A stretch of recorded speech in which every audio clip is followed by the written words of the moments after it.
Good morning. My name is Jermaine Graham, and I am the Associate Director of the Lead Scholars Academy and the Director of the President's Leadership Council. I will serve as your Mistress of Ceremony. On behalf of the Black Faculty and Staff Association, I would like to welcome you to the 27th Annual Mentoring Celebration. We are so glad that you joined us this morning to honor and celebrate mentoring at the University of Central Florida. You may find a copy of the order of program on the BFSA website and through the link in the chat. Here to bring greetings is Ms. Courtney Hand, the president of the Black Faculty and Staff Association.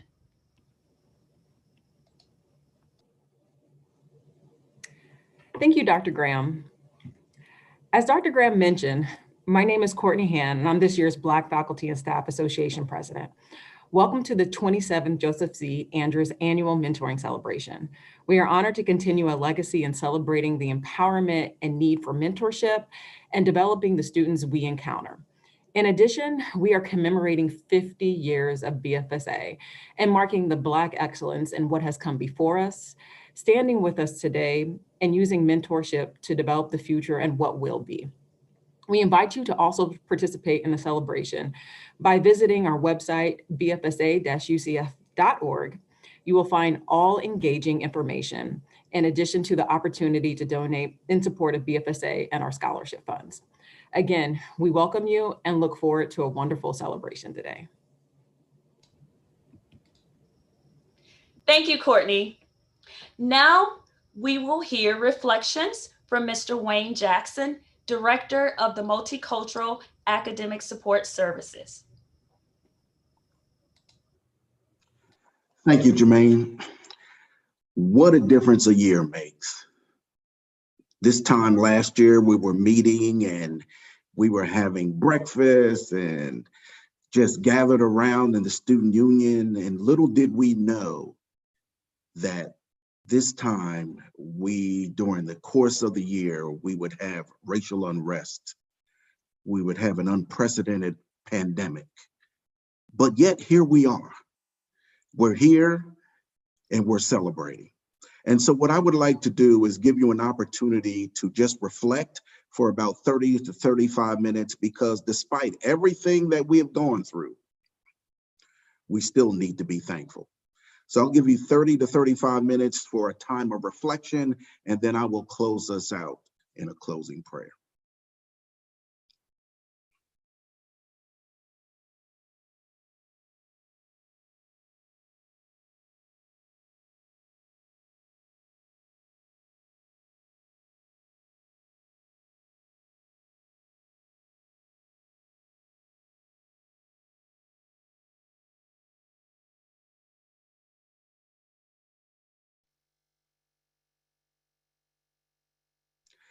In closing, Father, we are thankful for the opportunity to meet today. We pray for each and every individual that is here. We pray for the individuals that will be speaking, and we pray for all of those that are in attendance. Lord, we just pray for your wisdom and your guidance and your direction as you lead us in this university to prepare the individuals for an opportunity to grow and learn. Help us to teach the students. Give us wisdom in everything that you do. Thank you for this day, we pray. Amen. Thank you, Wayne. We will now hear the Black National Anthem, Lift Every Voice and Sing, written by James Weldon Johnson. This rendition is performed by the UCF Symphonic Brass Band under the direction of Dr. Tremont Kaiser.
Thank you, Dr. Kaiser. That was a beautiful and powerful rendition. Now to introduce the president of the university, please welcome Ms. Courtney Hand, president of the BFSA.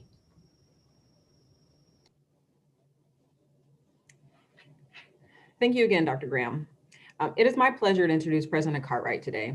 Dr. Cartwright was selected a UCF 6th president by the UCF Board of Trustees on March 20th, 2020, following a nationwide search. We welcomed him officially in April. Prior to joining UCF, Dr. Cartwright served as the chancellor of the University of Missouri, with an appointment as a professor in electrical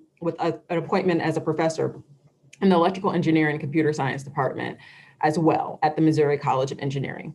As a first-generation college student whose journey to higher education was not traditional, Dr. Cartwright understands and prioritizes the need to build successful outcomes for students for all backgrounds.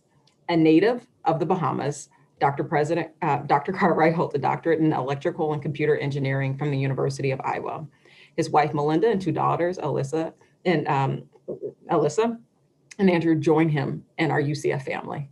Thank you.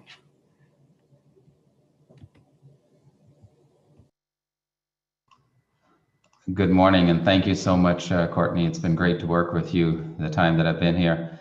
Thank you to everyone for inviting me to join all of you today for this incredible celebration of mentorship, compassion, and of course, 50 years of the Black Faculty and Staff Association's excellence and impact at UCF. I'm so glad we will get to hear from Trustee Harold Mills as today's keynote speaker.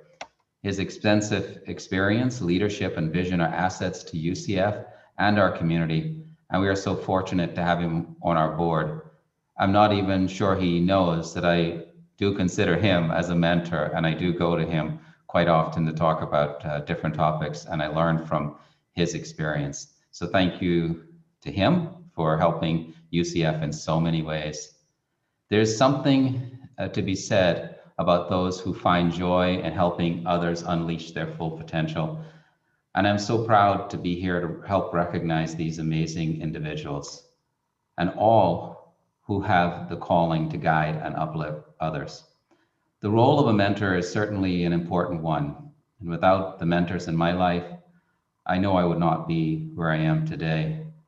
Whether I'm thinking about, a 7th grade math teacher who at that time recognized probably more in me than I realized for my math ability, and was able to instill in me a confidence in that ability that helped me all the way through college when I finally switched to engineering, that I thought that I could actually do this.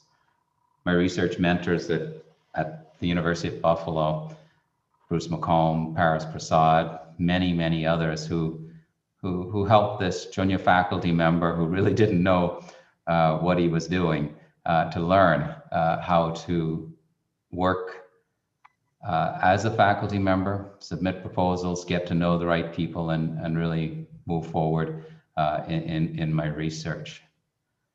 And administrative mentors like Satish Tripathi, who's now the president there at Buffalo, who helped me in so many ways to understand how you empower the people around you and embrace the fact that I've always wanted and always want to work as a part of a team.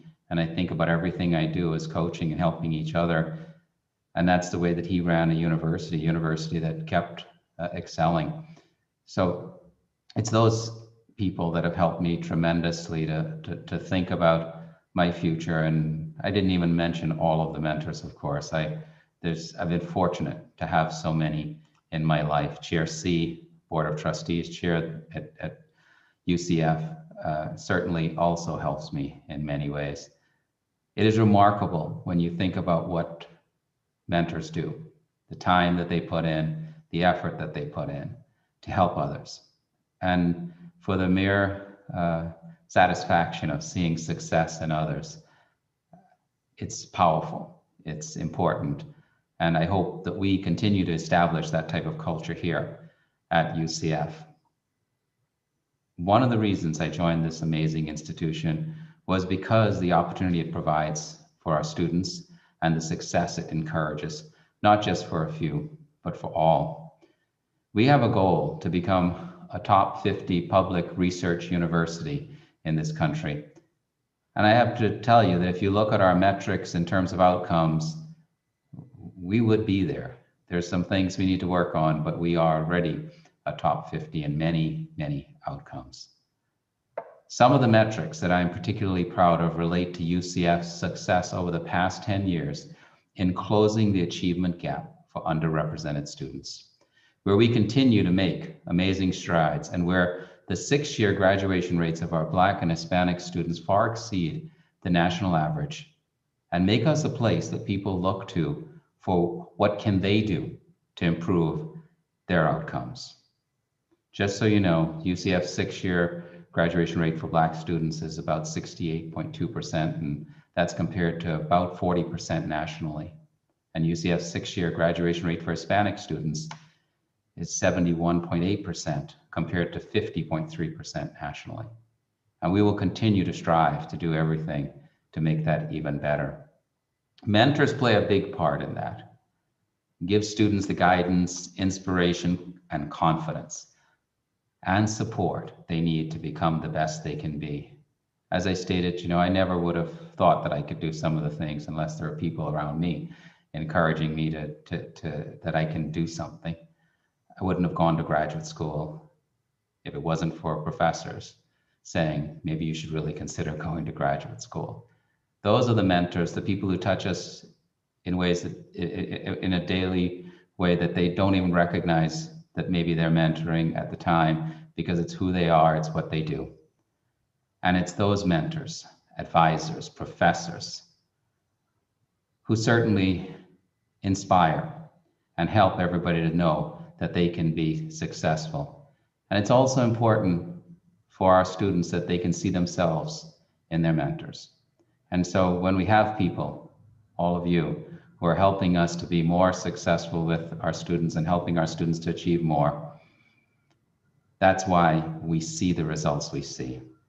The impact that we're seeing will help us to achieve a future which we dream, where we dream of a place that is equitable and inclusive, that reflects the diversity that we love so much, and certainly is something that we will always prioritize here at UCF.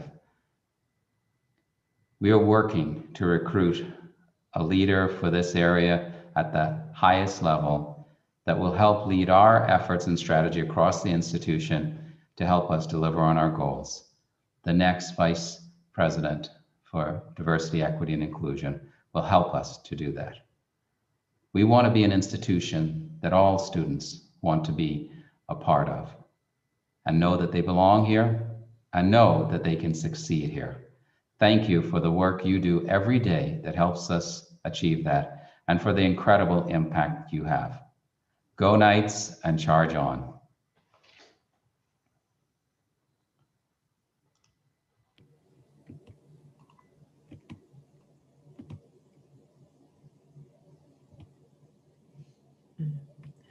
Thank you, President Cartwright, for your remarks. In this untraditional and unprecedented year, we are appreciative of your willingness and determination to partner with us. The Black Faculty and Staff Association would like to thank you for your support and honor you with a token of our appreciation.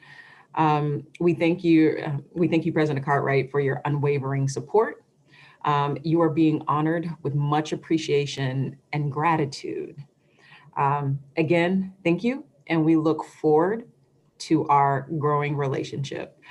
You can expect your plaque within the next couple of weeks or so. Unfortunately, obviously this is done virtually, so we wish we can give it to you in person, but we will definitely make sure that it is a token of our appreciation that you're able to view in your office. Thank you, Courtney, and thank you to the BFSA. I don't know if you realize how much it means to people like us when we receive at least some recognition like this. It's my honor actually to work with all of you, because I think we have a vision that is aligned. We have the same goals in mind. We want to help as many people as we can And I appreciate all that you do, all the hard work that you are doing, and everybody else that's participating here, and certainly everybody across the university that helps us to achieve what we're doing. We're going to enrich this campus, and I'm excited about future collaborations. And I do agree with you. One thing, is that I look forward to the day when we're able to do these things in person. I certainly miss that. It's been an interesting 10 months that I've been here. But I will tell you this, I know I made the right decision in coming to UCF. Every day, my commitment to this institution grows stronger. My knowledge of what's possible here and what has already occurred here, and understanding and even appreciating more the excellence that is here, is something that is happening to me every day. And so thank you again, and thank you to all of you. And certainly I hope everybody enjoys the rest of the program. Thanks, Courtney. You're welcome. Thank you. Thank you, Courtney. And thank you, President Cartwright. Now to bring more campus greetings, please welcome Provost Michael Johnson. Thank you, Dr. Graham, and a happy 50th anniversary to BFSA. 50 years is a significant milestone, but it has a particular meaning at UCF. 50 years ago was only 3 years after the first classes offered here as FDU, and it was already evident that our Black faculty and staff needed an organization to support one another, to form bonds both professional and social, as did then and do now our Black students. A key event for many years has been this mentoring celebration, a chance to recognize the importance of mentoring and to recognize the success of noteworthy mentors and mentees, and to share fellowship. And I really regret that we can't do that as well today. We do the best we can virtually. It's not as good as around a breakfast table.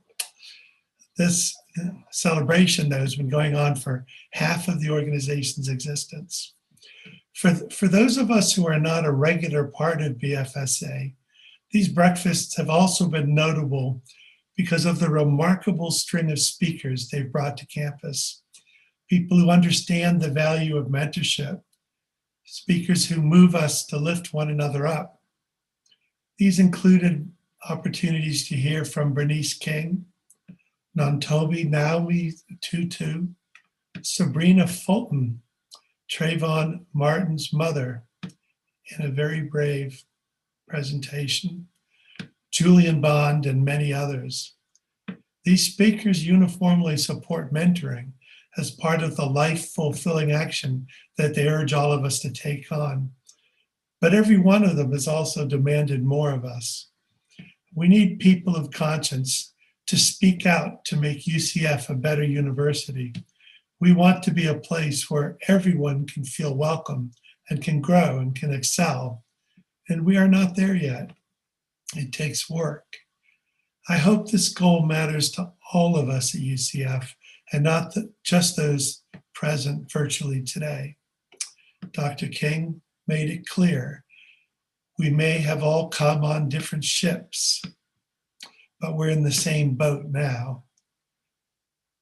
Confronting our shortcomings falls on leadership, but also on all of us. We must identify our failings and be responsible for making needed changes. Today, however, we gather to celebrate one step in this process. Each time one of you, one of us, reaches out to mentor another person to help them find a better life. Each time this happens, we're a step closer to acting like people who know we're on a single boat with an understanding of our collective responsibility towards one another, towards everybody. I am grateful to BFSA for all you do in moving our university forward, including your efforts to mentor and support our students. To all here today, welcome to this celebration. Thank you, and God bless.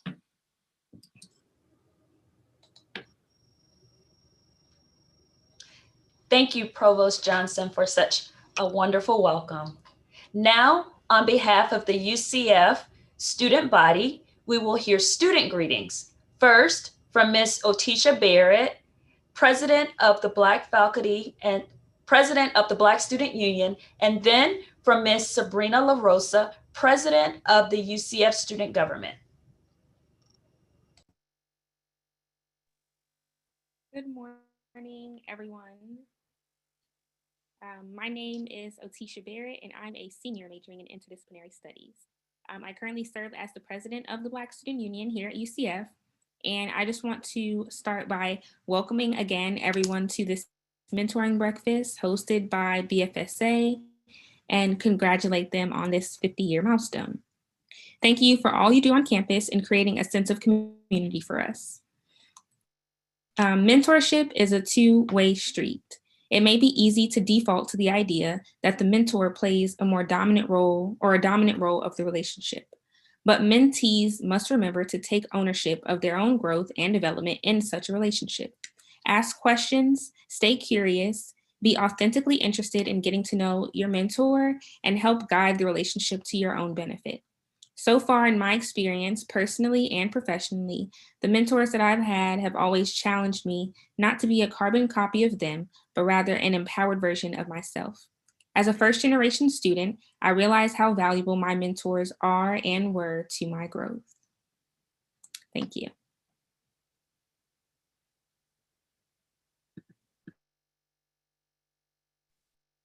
Good morning, everyone. I'm so honored to be here today around so many strong educators who are champions for student success and serve as support systems for so many of our students. As we gather here today to focus on the importance of mentorship, it is no surprise that we are gathered this morning in celebration of Joseph C. Andrews. His lifelong commitment to mentoring and supporting the future generations at UCF is a value we should constantly remind ourselves of. Students, always remember that our mentors should be held very close to our hearts. Each one has and will impart wisdom on us that we should cherish for the rest of our lives. Personally, I'm a firm believer that every person you meet in life is going to leave an impact on you, but it's the mentors that take the time to learn about you, give advice, and cheer you on that are going to leave that life-lasting impact. For me, that was Mr. Wiz. He was one of the few teachers who took the time to get to know me as a student in high school and as a person. Having his support meant the world to me and instilled the value of mentorship into me. And although he gave stellar advice, the largest impact and lesson he taught me was through his actions. A true mentor is not going to give you the happy answer you want every time, but they're going to challenge you and give you true advice to get you to the ultimate success of your future. He taught me the value of dedicating time to someone and how that can change their lives. And to this day, I look up to him and he remains a solid mentor in my life. Since coming to college, I've taken every opportunity to offer advice, time, and support to anyone who needs it. In a year like 2020 and 2021, it's so important to find your support system and lean on one another. And as Ms. Otisha said so beautifully, it goes both ways. On behalf of the student body, I want to thank all of you for your dedication to our success and being such strong mentors in our everyday lives. Each one of you plays an integral role in our UCF family, and you're a key part of our formative development. Thank you again for inviting me to speak, and I look forward to hearing the other speakers today and learning about all the special mentors in your lives. Thank you, Otisha. Thank you, Sabrina. Now to introduce our keynote speaker, I would like to welcome Mr. Daryl Gordon, who's the Vice President of the Black Faculty and Staff Association. Good morning, everyone. I have the wonderful privilege of introducing our keynote speaker. Mr. Mills is the CEO of VMD Ventures, focused on investing in entrepreneurs in a variety of technology and service industries. Mills is also a former chairman and chief executive officer of Zero Chaos, a leading global workforce management company. Mr. Mills is attributed with building Zero Chaos from inception to a multi-billion-dollar company with operations in over 53 countries. He serves on the boards of Guidewell and Florida Blue, Rollins College, Dr. Phillips Performing Arts Center, and Lift Orlando, among others. Most importantly, he serves as a board member of our beloved institution, UCF. He is a past board member of the Florida Council of 100, Florida A&M University, the Jacksonville branch of the Federal Reserve Banks of Atlanta, and the former chairman of the Florida Citrus Sports, and recently has led the Heart of Florida's United Way campaign. He is a Henry Crown Fellow and a member of the Aspen Global Leaders, and has been honored with many, many, many awards, and we are grateful to have him today. Mr. Mills earned his bachelor's degree from Purdue University and an MBA from Harvard Business School. He resides in Orlando with his wife and 3 children. And again, we want to welcome and thank you again, Mr. Mills, for being with us, and would like to introduce Mr. Harold Mills to everyone.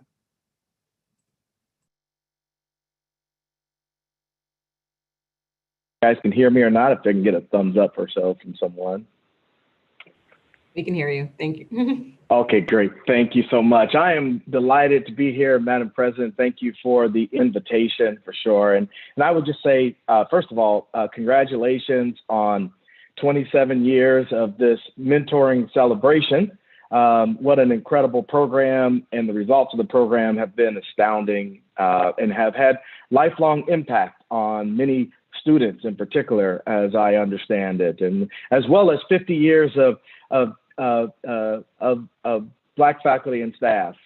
What an accomplishment. And as Provost Johnson said, you know, the idea that this organization was started 3 years after this university started, and it's still relatively a young university in many respects comparatively, but the impact that we've had on this country, certainly this community, and has a lot to do with your leadership and your contribution to UCF and what UCF has been able to do overall as an organization, which is just an incredible story. And lastly, by way of introduction, I would just say that I was so glad to see that you honoring Dr. Cartwright.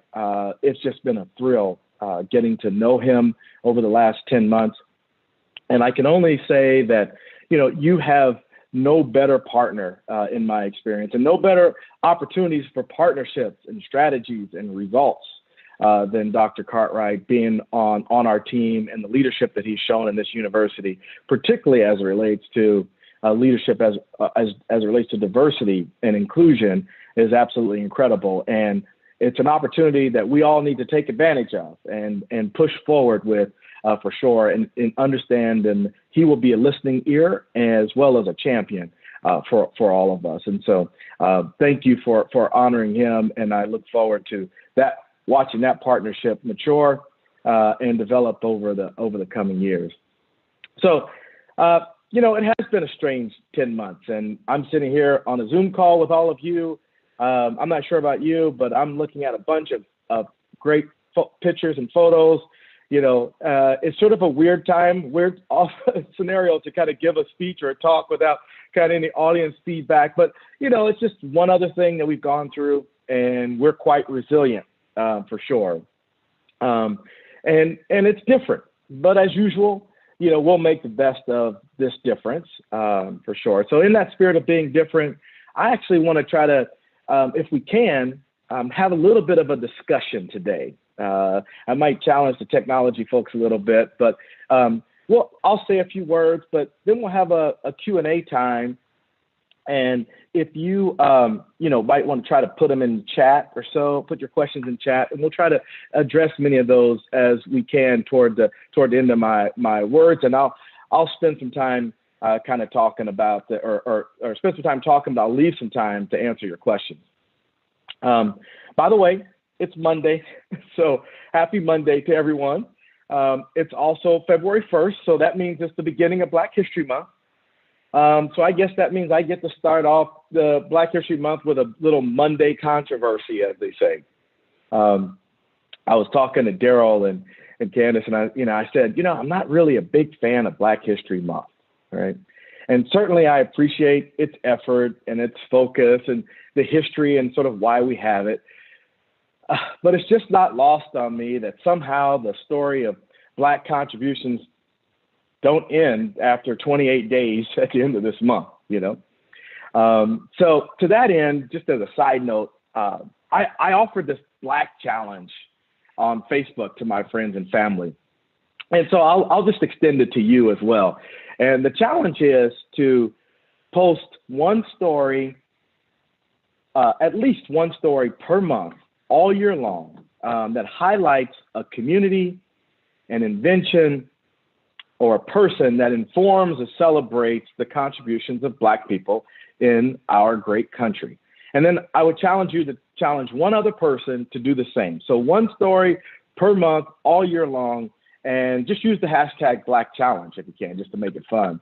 But the idea here is that we have an obligation to inform people, and I kind of got this idea, or at least I started it, because I was watching one of the terrorists, candidly, at the Capitol building, and he was talking on TV about how they built this place. And, I'm not surprised, but it was quite interesting to me. And it struck me that most people probably don't have any idea that the Capitol building, as well as the White House, was primarily built by Black people. Interestingly enough, it was both free and enslaved Black people working along each other at the same time. So, unlike many of you, I'm not an educator by profession, but I still feel an obligation to help inform, particularly good-hearted people, as Provost Johnson said, people of conscience, who simply were never exposed to the contributions of Black people in this country. And so whether it's obligation or responsibility or philanthropy or whatever you want to call it, I just like to use whatever platform that I have or that I've been given to help share that information. So I hope you do the same as well. And by the way, I guess that's the real purpose of Bridgerton. Right? So I know Bridgerton, and Shonda's doing her part as well, but most people don't even think that Black people existed during that period. Or if they did, they were probably banging a drum in some bush somewhere. But who knew we were actually intermingling with high society at that time? So thank you to Shonda Rhimes, and thank you for her contribution, using her platform to help inform me even of the role and what Black people were actually doing in some parts of the world that somehow our history books seem to have left out. So we all can do whatever we can to help inform other people, for sure. So the team asked me today to tell my story a little bit, to talk about me, which, by the way, is my least favorite subject. So I will at least try to summarize some of my story for all of you. As I go along, though, I want you to think about two words. One is the word intentional, which, and by the way, intentional and all of its derivatives. So the intentionality, deliberate, purposeful, whatever you want to think of. But think about this word intentional. And the other one is collaborative, which I also think is an important word, particularly now during this time. You see, in my story, I've been extremely blessed, and I can't even begin to count the number of blessings. And a lot of people see me now in some of the results of my journey thus far. But what they don't see is the blood, sweat, and tears. They don't necessarily see the pain and heartache, candidly, the failures, the many failures, and disappointments, or even the near bankruptcy that occurred, that are all part of my story. But I will say, throughout all of those chapters, one thing that I realized is that I never achieved anything by myself. Along this journey, and it's been long in many respects, but along this journey, I've never, ever been alone. I've had mentors throughout this process who served in many different roles the entire way. I just remember, even as a young professional at corporate America, I had one lady who was an attorney, and she'd see me walking by the office, and she'd give me that finger. She said, "Come in here, step in my office," and she'd begin to tell me, how I need to walk with my shoulders back, or how I need to talk with people in different meetings, et cetera. Or I had another person who was a woman executive in heavy manufacturing, which at that time was really unusual, and she just took me under her wings and would take me to different meetings. And she'd tell me, "You sit there and you be quiet, but I want you to come to this meeting." And I'd sit there and I'd listen. And there's all these executives around, talking about big dollars and big strategies and all these types of things that were just exposure for me that helped me grow. And, I was like a sponge trying to soak it all up at every given moment. Even when I first started my business with my original business partners, like many entrepreneurs, we struggled to get anybody to buy anything we were selling. And we finally found someone to take a risk on us. And I traveled, for 6 months, every single week, I traveled to Dallas with this customer, trying to work out a deal, put the deal together. And after that 6 months, we had a 100-page contract. And it was one of these company-making deals, as they say. Now, my original partners, none of who made any of these travels, by the way, during that 6 months, at the last minute wanted to renegotiate our internal deal. They saw the work that I had been doing. They saw the opportunity, and candidly, dollar signs were just flying in their eyes. They didn't quite like the piece of the pie that I had originally negotiated with them. And that internal fight grew and candidly threatened the whole company. It was really ugly, to be honest with you. But I remember being in Dallas, being in the hotel room, calling on one of my mentors. Man, I was angry. I was searching for words, or I was searching for advice on how to retaliate against my partners. What was my argument going to be? My mentor, she listened to me. She heard my gripe. And then she figuratively punched me in the face with reality and truth. And she simply said to me, she's like, "Have you even done the math?" I said, "What?" And she said, "Have you done the math at least? Have you noticed that a small piece of a large pie is worth a lot more than a large piece of a small pie?" She said, "Do the damn math." And I think that's what real mentors do for you. They listen, they make you feel heard, and then at the end of the day, they tell you the truth, even when it's not what you wanted to hear. In the end, candidly, that deal fell apart, even after all the work that I had done. And I just remember saying to myself, I got to get back on the horse. What else am I going to do, right? So I went to, but I also remember at that same time going to another one of my mentors at the time, another one of my mentors, my wife, and telling her that, we had $1,000 left in the bank, and tomorrow I could start looking for a real job, as they say. And with trust and more belief in me than I had for myself, like many mentors, she looked me straight in the eye and she said, "Let it ride." And that's another thing that mentors do. They believe in you. Real mentors believe in you.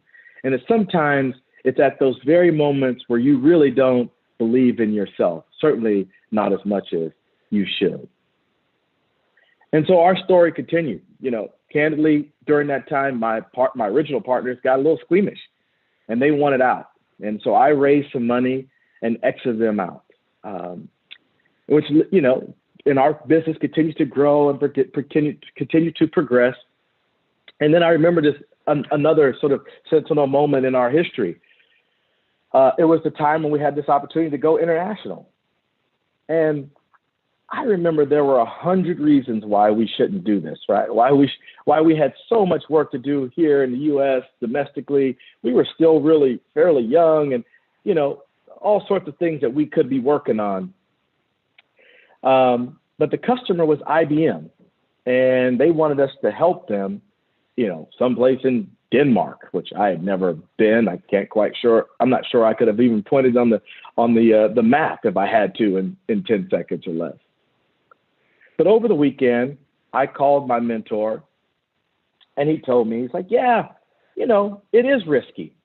And yes, you do have plenty to do here in the US, but it's IBM.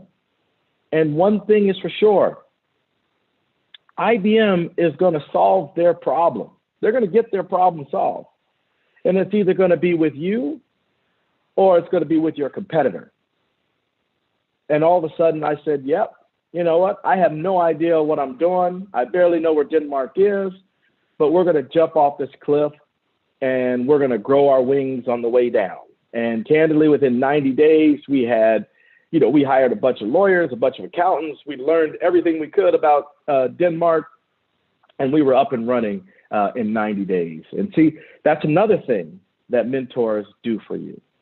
They help you see opportunities, even when you may be clouded enough that you can't see those opportunities yourself. In the end, we grew that company to about $3 billion with operations in 53 countries around the world. Globally, from China to Sweden, to the UK, to Canada, US, everywhere we could be. And we had an amazing journey. Just when I was thinking I was unstoppable, I had accomplished a lot. I could conquer the world. I got some advice that said, you know what, it's probably time for you to take some chips off the table. And I said, what? What do you mean? We're flying high. We're on a roll. We've doubled the business 3 times in our history. We could do it again. So I initially resisted, but I talked to one of my mentors, and my mentor advised me to think about the new and different things that I could do. Things I hadn't even thought about were possible if we took some chips off the table. And that, candidly, it was time to make a change, time to minimize risk, personal risk, and time for the company to grow and go a different direction. So we sold the company, wound up selling the company, which we didn't really expect at the time. We sold it to Carlyle Group, and we all did quite well. But yet another role, yet another responsibility, yet another obligation, yet another blessing of mentors.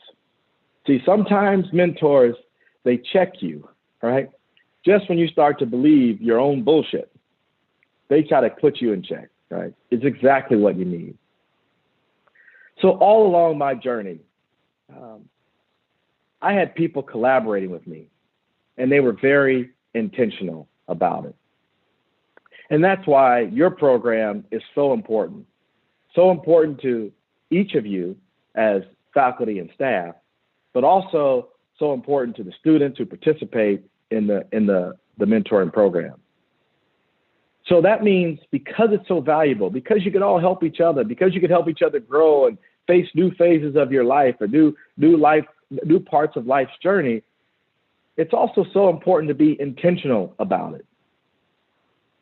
I would challenge you, why not make mentoring mandatory? No, no one can force a relationship.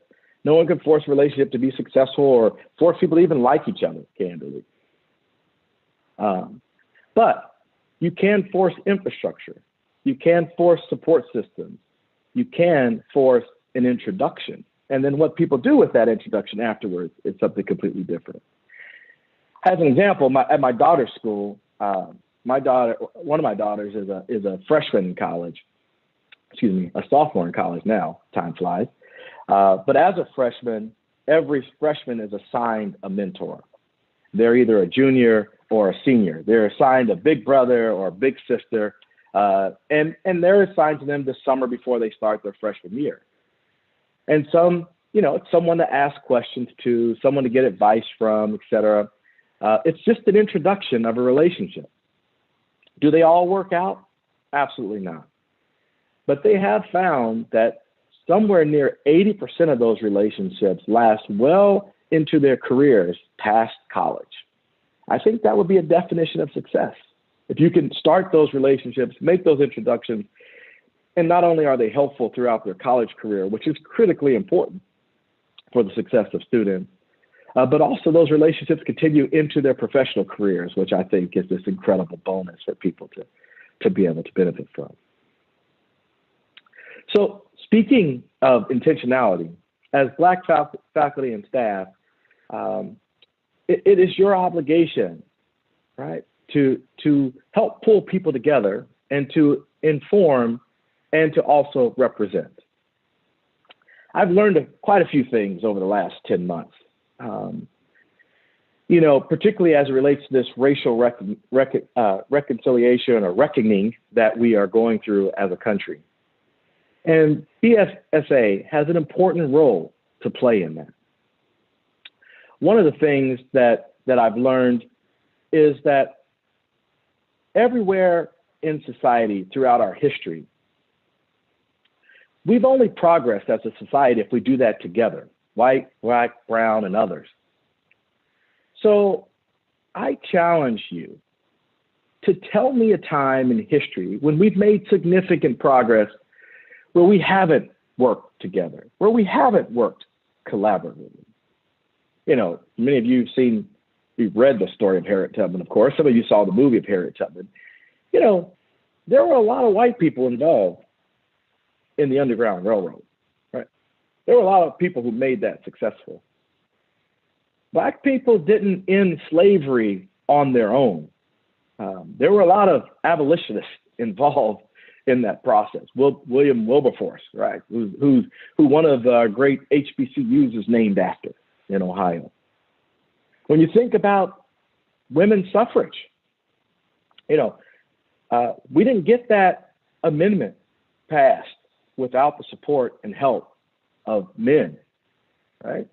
Or during the civil rights movement, you know, Dr. King was pretty darn strategic about using television, sometimes even holding a march until, you know, the televisions were ready, the cameras were ready to roll, because he knew the attraction it would make to Northerners, particularly people of conscience in the North at the time. And candidly, most of those freedom riders were white or our Jewish fellow Americans. Or even today, in last summer, in the last 10 months, the Black Lives Matter movement. I'm not sure how many of you have actually been to a Black Lives Matter movement, but my daughter invited me to one once. And I have to tell you, when I was in college, you know, I was pretty militant, or at least I thought I was, you know, but now I call myself a fake protester because, you know, I wrote some stern letters to the editor. I mean, I was there, right? But actually being in one of these marches was quite interesting. And one of the things you learn is that, candidly, 70% of the people in that Black Lives Matter march are white. If you look up the police records in Kenosha, Wisconsin, or in Portland, Oregon, or other places, you'll realize that 70% of the people that got arrested and that were in jail were white. And my point being is that collaboration is important for all of us for our success. So when you think about this administration, you think about the leader, Dr. Cartwright, you have to think about the opportunity to partner with them and to collaborate them so that we can all make progress together. The other thing I learned about in the last 10 months, which I think is critically important, is this idea that people of conscience want to help. They authentically want to help, but they also authentically don't necessarily know how to help. And sometimes we assume that they do. And our role is to help. Our role is to be very intentional in helping them. So, you know, things like diversity and inclusion, right, don't happen on their own. So having a good environment, having an inclusive environment is just simply not enough. Everything we do to make progress has to be intentional. And the Black faculty and staff at UCF have a role to play in helping this administration put their strategy together, put their plan together. It's not enough for us to say, okay, administration, what's your plan? What's your strategy? We'll critique it. We have to be right there alongside of them, helping develop that strategy, maybe even drafting it for them in many cases. And we know that we'll have their support, right? So we, as Black faculty and staff, all of you have a role to play. You get to be mentors, in many cases, to your bosses. You get to be mentors to your dean, to your provost, and to your president. That I know you'll have a listening ear. That I know as a trustee in the board of trustees, we will listen, and you'll have someone who will collaborate with you, right? None of this is about a combative approach, an argumentative approach. All of this is about how do we make progress together? How do we work together to come up with solutions, strategies that work, strategies that are sustainable, and strategies that candidly use this racial reckoning, this time in our history, as a catalyst for us to move forward together as one family, one UCF, as a Knight family. So with that, I'll pause. Thank you for all your listening to my words. I can't see all your faces, but let's take a moment and we'll have some questions. And I think there might be some in the chat room, although I'm not quite sure how I see them. It's okay, Mr. Mills. I will share the questions with you, and then you can respond. Okay. All right, we have several questions. One question is, what advice would you give to a new mentor in this current climate?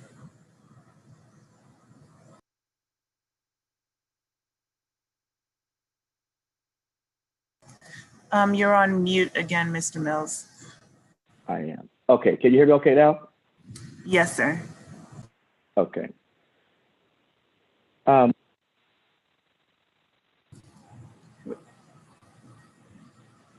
We can't hear you. How about now? Is that better? Yes, sir. Okay, it says mute's off, but okay, now we're good. So I guess the piece of advice I would give to people now during this time is first to listen, to be compassionate and empathetic.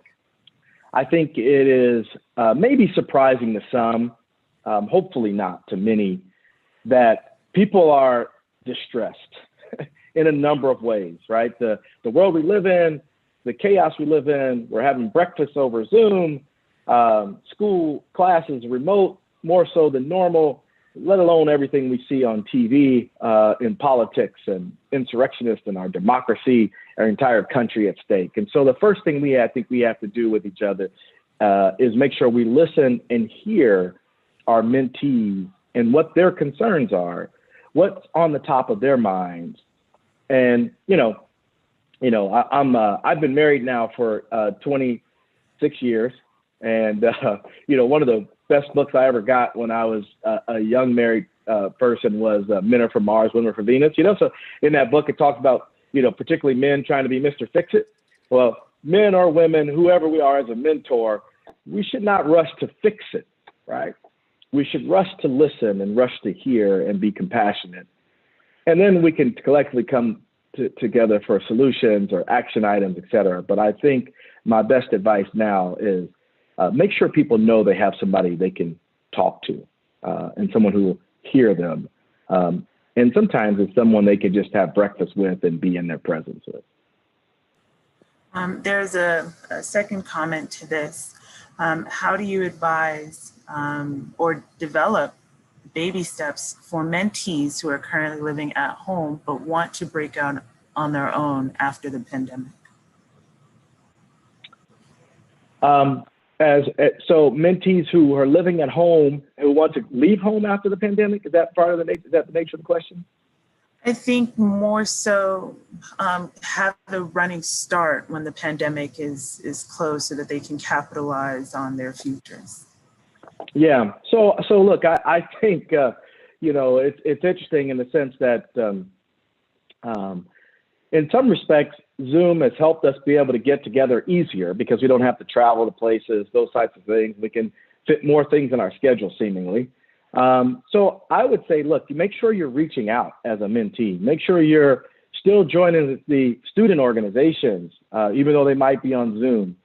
Make sure, one of the things that, we talk a lot about is social media and, Snapchat and Instagram and others, but use those platforms in the healthy way that it can be used as connection points with friends or groups or other people of like mind, so that when we can get all together in person again, those relationships aren't necessarily new, but there are people that you can gather with that you know their story, they know your story as well. But look, being in the house can be a lot about, or even being in a dorm working online in a single room. There's a lot of isolation involved here.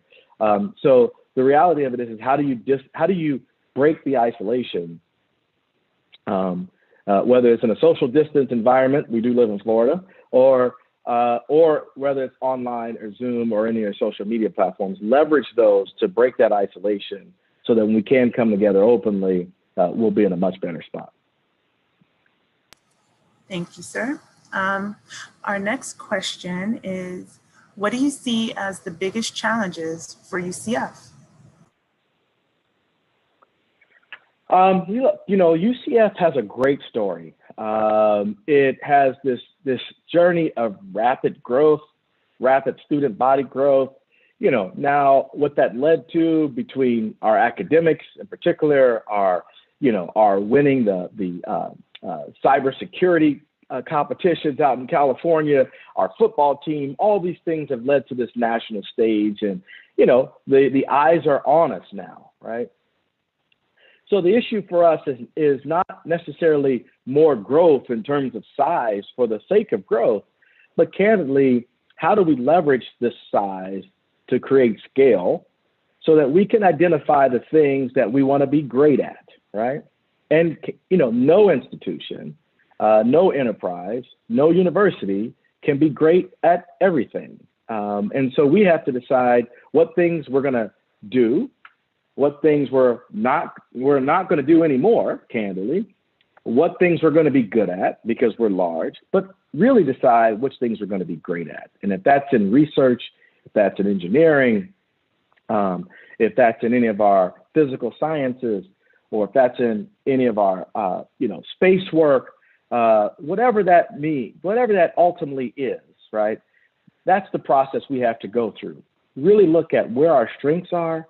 Where can we leverage our biggest assets, which candidly is our size, and so that we can be a beacon to the rest of the world and be the place that they all need to go to experience UCF greatness. Perfect. Next question.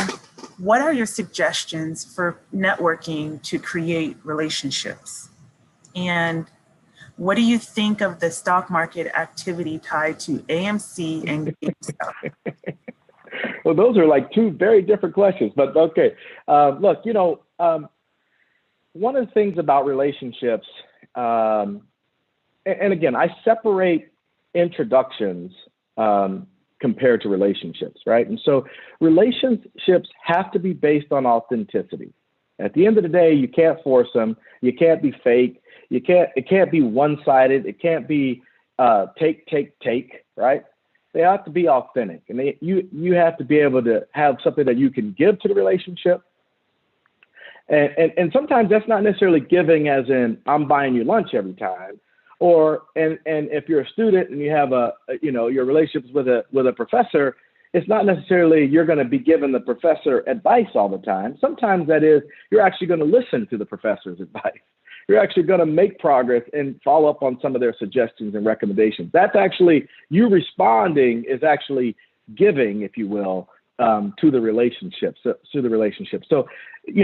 relationships are about give and take. It's all about authenticity. It's about showing vulnerability and who you are, and candidly, what you're trying to achieve and grow, and how you're trying to grow, and how you can help each other in that process. And so that's the sort of the piece of advice I talk to you about in terms of those relationships. And they don't start off, a 20-year relationship is a 20-year relationship for a reason. It's generally better at that point than it was on day one. And so they have to mature and they have to develop over time. But they do that based on a foundation of authenticity, in my belief. Look, with respect to the stock market and, what's happening with GameStop and AMC and those types of things, this is really interesting process because there's a social engineering process that's happening, right, which is called a squeeze. It's the new version of Occupy Wall Street in many respects, right, where we're basically forcing a bunch of hedge fund managers to go bankrupt. But people need to understand that this is real, right, and there are people who are going to lose a lot of money. And look, I believe in the freedom of retail investors, and retail investors should be able to, trade stock and, do options as much as they want to, just as much as the hedge fund and professional investors. No one has any mercy for any of them, right? If they lose money, so be it. But retail investors, individuals, also need to understand that, stocks don't just go up, right? And there's real risk involved. You can lose everything that you have, everything you work for. And as long as you're willing to take that risk, then so be it. But just understand, there's danger in those waters. There's sharks in those waters all over the place. Sounds good. Although I never like sharks, so I'll stay away from that. Next question. How would one get on the radar to be able to sit on the boards that you spoke about? Well, that's a good question. So, look, again, it kind of goes back to relationships, right? So my idea, I don't necessarily join boards because, I want to build my resume first and foremost. I joined boards, particularly this time in my career, because, I want to be able to contribute. I want to give back. I want to help wherever I can. I want to give my advice where I can. And if I can't add value, then I really shouldn't be on that board, right? So in that scenario. So as you think about boards that you want to be involved with, look, sometimes they are escalating in terms of you might be on a community board. You might be on a corporate board because you can add value to a particular organization, which, is more of a paid kind of board scenario. Or you might be on a board of your alma mater, et cetera. But it has to be about what you can contribute to the board, not necessarily what you're going to get out of the board. And that's where, I think that in many respects happens inherently, where people start asking you and calling you for help. And through some of your relationships, those connections happen. Thank you, sir. How do you see balancing the desire to be a research institution versus our great strength of being an access university, rankings versus opportunities per se? Yeah, so I have to speak for myself, and I'm not speaking for Dr. Cartwright or the rest of the trustees, right? So I do think there's an interesting balance between access and research. And what I mean by that is access is important for people who are wanting to pursue their bachelor's degree, if you will. Now, I have a problem in our society that somehow we came to this place where we thought we made this statement to people that you have to get a bachelor's degree. I actually don't think that's true. Candidly, I think trade schools are critically important. I think they match people's profiles and ultimately what their desires are, more so than bachelor's degrees. And that's why when we started getting into these measuring bachelor's degrees on our graduation rates in 6 years, and we were only at, 60% of our students graduate in 6 years, those types of things, you got to look real hard on what the purpose of that is. And is this particular program, in alignment with that student's interests and capabilities? And candidly, as a society, when we said, if you don't have a college degree, you're a loser, that's the problem, right? The reality of it is that, I don't want to offend anyone here, but the reality of it is that you could graduate with a bachelor's degree and come out of college making $40,000 a year, or you can go to that welder's program, do something that you really, really like, and graduate making $60,000 a year. And if that's for you, that's what you should go. And the rest of us as society should be celebrating that in particular, right? Because that's very, very important. And that gets mixed up in this access kind conversation oftentimes. Now, so as it relates to what universities should be doing and focused on is always advancing the cause of progress, of science, of humanities, et cetera. And so, graduate school and our PhD programs are critically important, and thereby the research that comes along with that it also helps us move society along and progress, if you will. The things that we know now, right, are not things that we knew even 10 years ago. You got to remember that the iPhone is only 12 years old, right? Most of us were around 12 years ago, and 12 years ago, all of a sudden someone handed us a piece of technology that had more technology in it than what was used going to the moon back in the 60s, right? Those are things that happen in research environments, which are critically important for us. We think about the next phase of artificial intelligence, right? And what that ultimately will mean for our society overall. Those are things that happen in kind of research environments. You think about how do we protect and reverse the impact of an industrial society? We went through the Industrial Revolution. Now we're on this consumer-to-consumer revolution. But we made a lot of damage to our earth and environment during that time globally. So what are the things that help us reverse some of that and help us clean our air and water and help us live in a more sustainable world? I'll give you another quick example of why research is so critical for us. When you think about autonomous vehicles, right, which Orlando is trying to do a lot of research in autonomous vehicles. The beauty about autonomous vehicles is that they prevent 90% of deadly car accidents, right? Autonomous vehicles prevent 90% of deadly car accidents. That's a very, very good thing. Well, guess what? 90% of our organ donors come from car accidents, right? So now this technology has improved, this one's gone down, but now we have to figure out how do we 3D print organs now, artificial organs. And when we are able to do that, think about there is no more waiting list for a heart transplant. There is no more waiting list for a liver transplant. I think universities are the foundation for those kinds of advancements in our society for sure, right? And that to me is the balance that we have to play. Thank you, Mr. Mills. I have one more question, and then we'll transition. It's a combined one. How do we find a mentor or mentees while we are all home alone? And how can we initiate conversations with administrators to develop new mentoring programs, et cetera, since we're still at home? Yeah.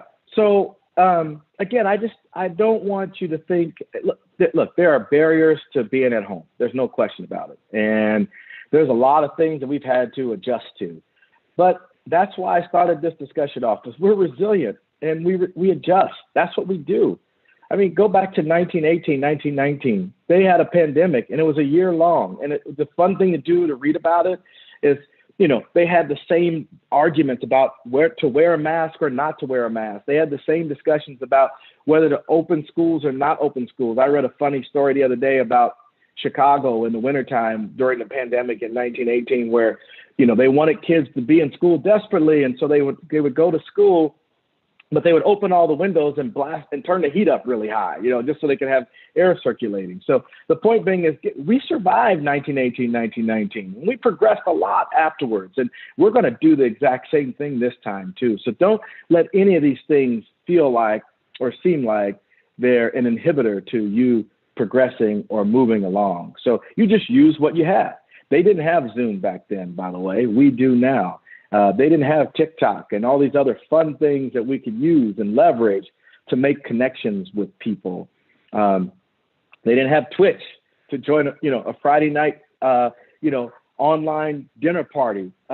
All these things are great assets that we can leverage and use and not have, being isolated, being at home, being isolated, be an absolute barrier for us. Like, look, I get It's different. It hurts. It's hard.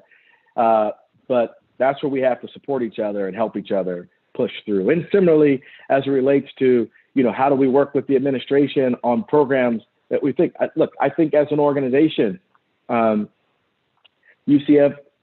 Black staff and faculty, right, have this incredible platform, and they have this incredible collective voice, right? And I know that Candace and Daryl and others have already been working with Dr. Cartwright and others.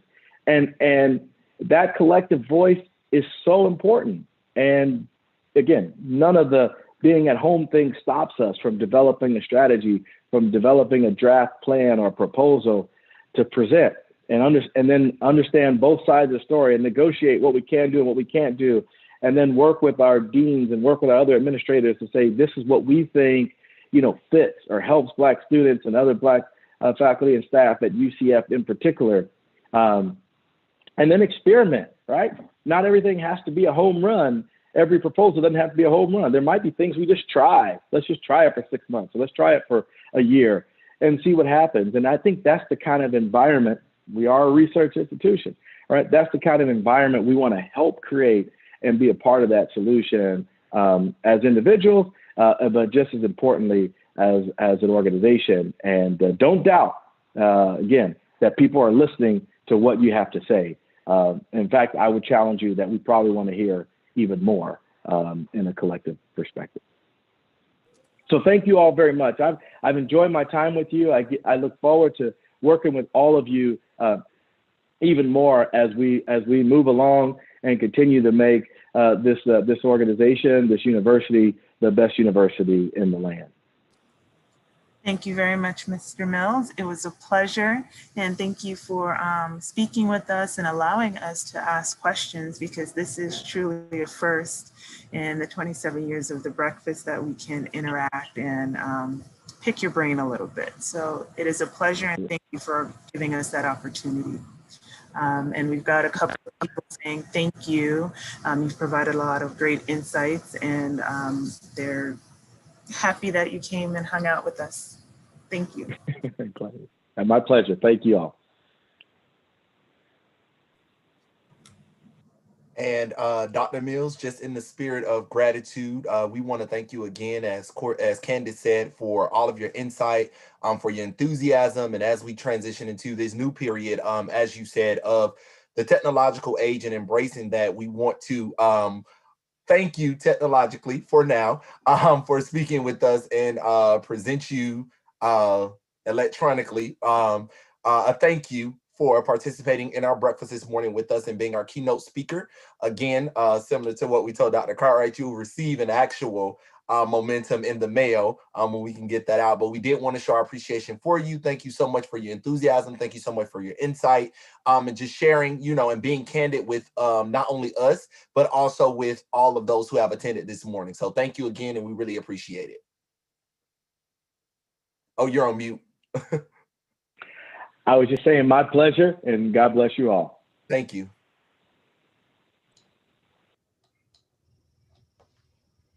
What a fantastic message on the power of mentoring. Thank you again, Trustee Mills, for joining us today. We all can certainly use these points in our personal and our professional development. This year, for the mentoring celebration, we decided to add something new and engaging as we all meet in this virtual space. So we will now hear from a panel of speakers who will dive a little bit deeper into the topic of mentoring and what it means to strive for Black excellence. Our moderator this morning is Dr. Larry Walker. Dr. Walker is an assistant professor in the College of Community Innovation and Education. Previously, Dr. Walker served as a lecturer at Loyola University in Maryland. In addition, he held a faculty appointment at Howard University. He has nearly a decade of experience working in rural, urban, and suburban school districts. Please welcome Dr. Larry Walker, moderator of our special panel presentation. Thank you, and good morning, and thank you for that introduction. First of all, I want to acknowledge the Black Faculty and Staff Association's 50th anniversary And obviously, today is Black History Month, so happy Black History Month. I want to take a few minutes to acknowledge a few individuals. First of all, Dr. Hand, current president of the Black Faculty and Staff Association, Dr. Ross, who I've had that chance to correspond with, who's chair of the breakfast, and also want to acknowledge Kelly Morales and other members of the organization who I've had the chance to be in communication with recently. As some of our, some of the individuals who came before me talked about, the United States is facing a number of challenges. Obviously, we've heard the last several months in terms of the racial upheaval, the challenges related to COVID-19 and disproportionately of how they've impacted the Black community.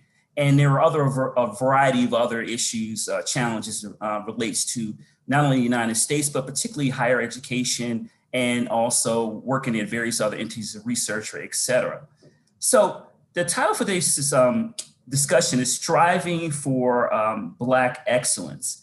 And like I said, I was very excited about moderating this discussion and thought about individuals who, in my opinion, epitomize what it means to be when it comes to Black excellence.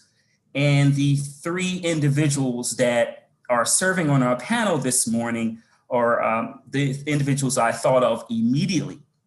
And like I said, looking forward to a conversation, not only in terms of mentoring, but also the challenges of being a successful researcher, et cetera, in today's society and how they juggle many of those responsibilities and challenges.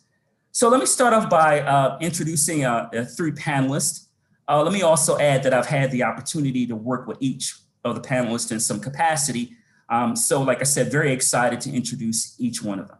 So let's start off with Dr. Jelena Alston, who is an associate professor in the Department of Educational Leadership and Adult Studies, and currently chairs the IRB board at North Carolina State University. Her research focuses on social cultural intricacies of women, minorities, disenfranchised groups as adult learners and leaders.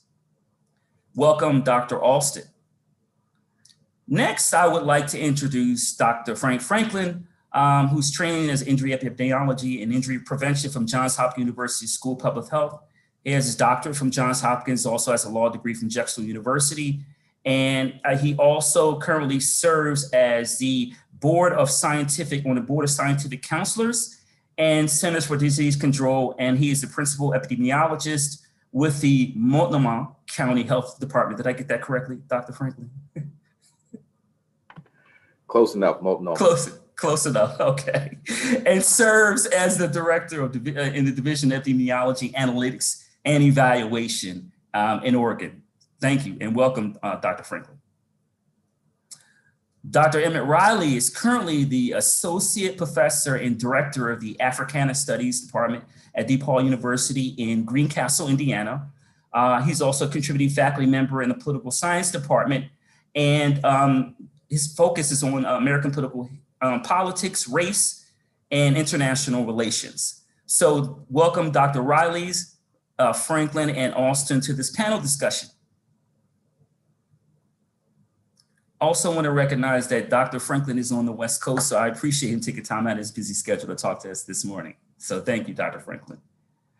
All right, so our discussion, the title for our discussion is Striving for Black Excellence. And as I said a few minutes ago, all three of you, in my opinion, and in the opinion of many other people that we know, you epitomize what it means to Black excellence in today's society.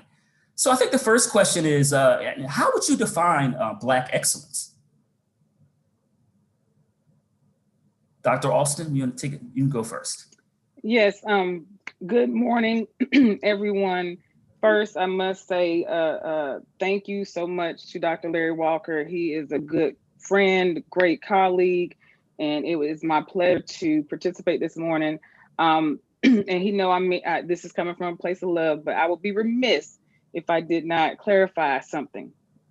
So I'm an associate professor in the Department of Leadership Studies and Adult Education, because my colleagues would be like, what? We're not educational leadership. They would get on me. So I had to say that. And then I work at North Carolina A&T State University. And the one thing I do want to make note of is as I prepared to respond to some of these questions, the first thing that I thought about was how fitting is it that I get to share this moment with my dear colleague friend Larry Walker, as well as engaging with you all, because today is a holiday at North Carolina A&T State University because it is February 1, right? And so the first thing that I immediately thought about were the Greensboro Four, right? For those that may not be familiar, today is the anniversary of the Woolworth sit-in, and every year on February 1st at North Carolina A&T, we celebrate the Greensboro Four. We have a beautiful statue as well as numerous buildings named after these men, and there were others involved in this crusade as well. Many of the Bennett Bells and other A&T State University students at that time, but they truly are very good, I guess, images and symbols of what Black excellence means. And so there's three things that I thought about is that Black excellence for me means consistency, right? Consistency with me being proud of who I am as a Black female, that which whatever space I walk in, those are identities that they always come with me, right? And I feel like that's important for me to exhibit and demonstrate impact when it comes to Black excellence. I feel that also, community, right? It's not about me, right? My students, my colleagues would tell you that, I'm one of those that I like to collaborate, and I know that it's greater than me. It's greater than what I do, and it's about really impacting the community. And so I feel like, just me being Black, being proud of who I am, and always remembering that it's bigger than just me as an individual, or it's bigger than just my small circle of family. It's bigger than all of that. And then the other part is embracing diversity amongst us as Black folks, right? Yes, we have that commonality of being Black, but I want to celebrate Larry Black excellence, right? Which might look a little different from mine, but I think that all of us as Black people, it is our responsibility to celebrate us as Black people. And I think that is a huge, huge, huge contributor to Black excellence, not just from an individual perspective, but as a collective perspective as well. Thank you, Dr. Austin, for that insight. Appreciate it. Next, I'm going to throw the question to Dr. Franklin. Dr. Franklin, how would you define Black excellence? Well, before I get into attempting to answer that broad question, Dr. Walker, I'd like to thank you for inviting me to attend this panel and to be a part of the BFSA at UCF, celebrating the 50 years of the anniversary here. It's always good to be a part of new situations and new adventures and new ideas. And this morning's talk was really one of those great talks, even at 6 o'clock on West Coast time. So that's a big question. I've been asked that a couple of times, and like the person before me, Dr. I get the name right. Let me see. Dr. You call me Dr. G. Dr. Cool. G. Dr. G. I Dr. like G. that. I like that there. It varies from person to person and space to space.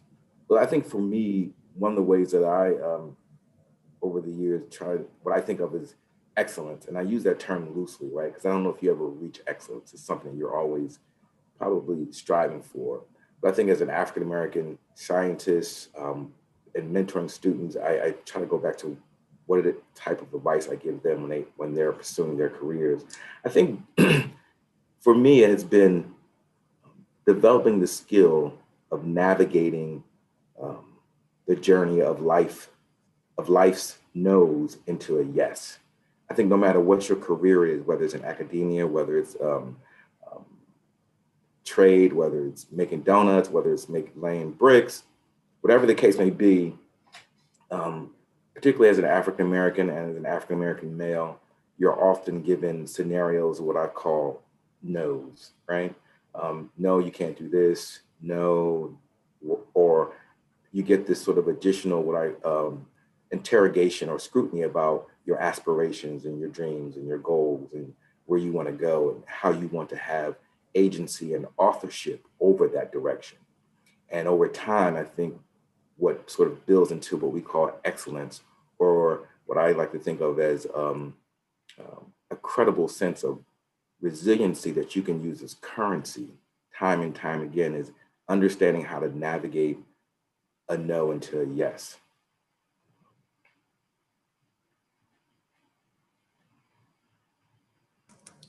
Thank you, Dr. Franklin, for that insight. Really appreciate it.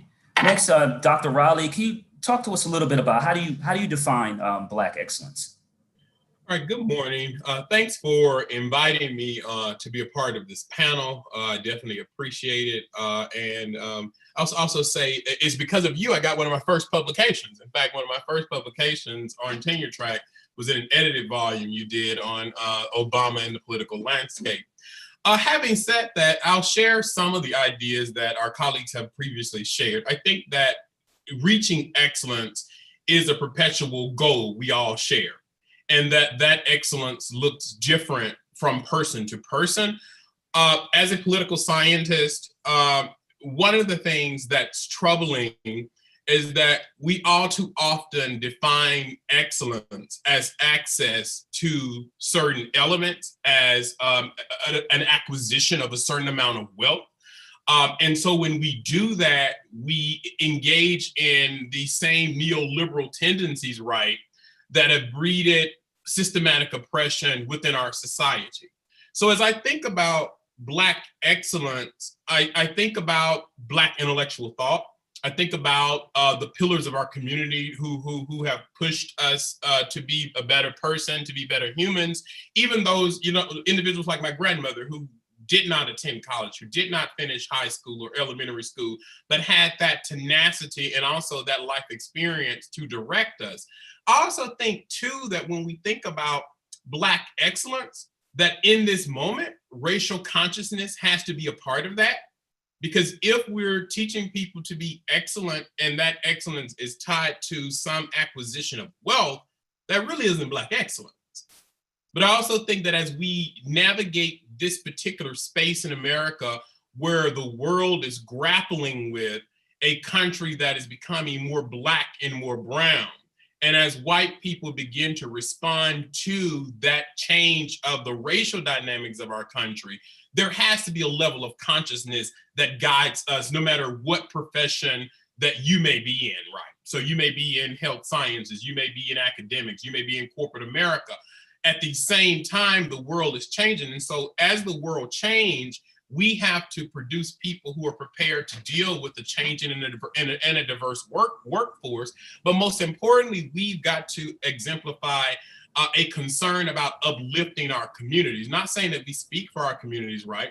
But there must be a concern about how do we empower our community to be better, to do better, and how do we as academics, as scholars, bear witness and testimony to the African-American experience, or the experience of exclusion, or the experience of our contributions to the world.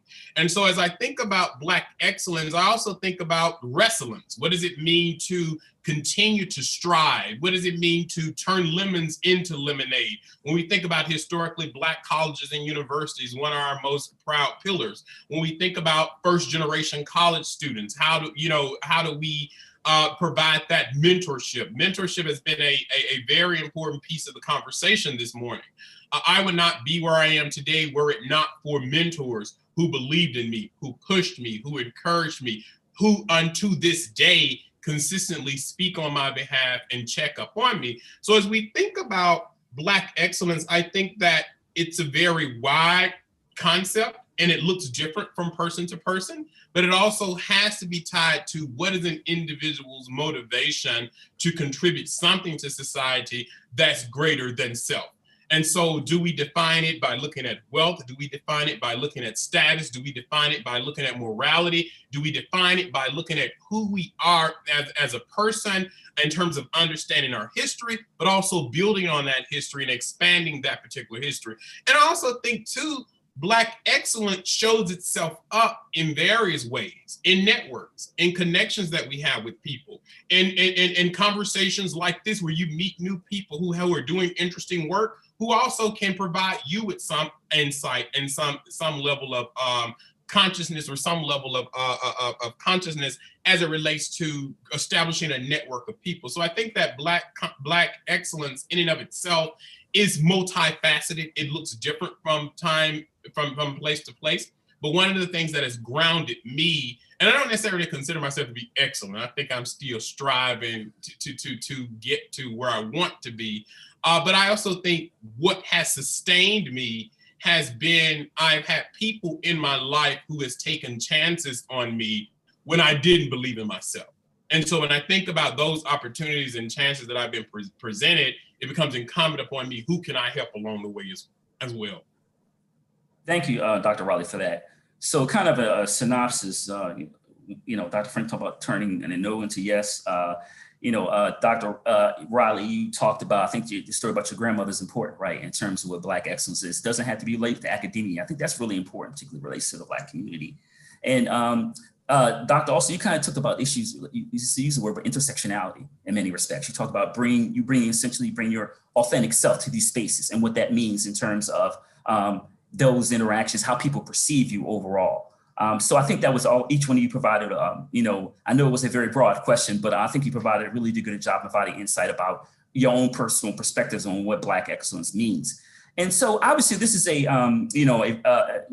mentoring, breakfast, virtual breakfast. So obviously one of the, I guess for me, the next question I want to pose to the panelists is it relates to, and Dr. Riley touched about this a little bit, so you get a chance to kind of build on that. But the idea of mentorship, particularly in the Black community, right? While many people on this call, most of the people on this call represent Black excellence, as we refer to the first question, many of us did not get to the points that we are without having mentors, et cetera, that sometimes have, frank conversations with us to get us back on the path, right? Everyone's nodding because they've had those conversations with mentors or had a mentee talk to you.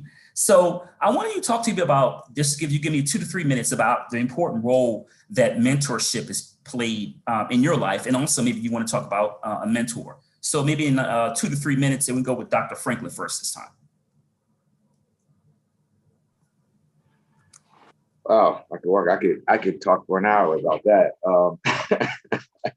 Just 2 to 3 minutes. Just 2 to 3 minutes.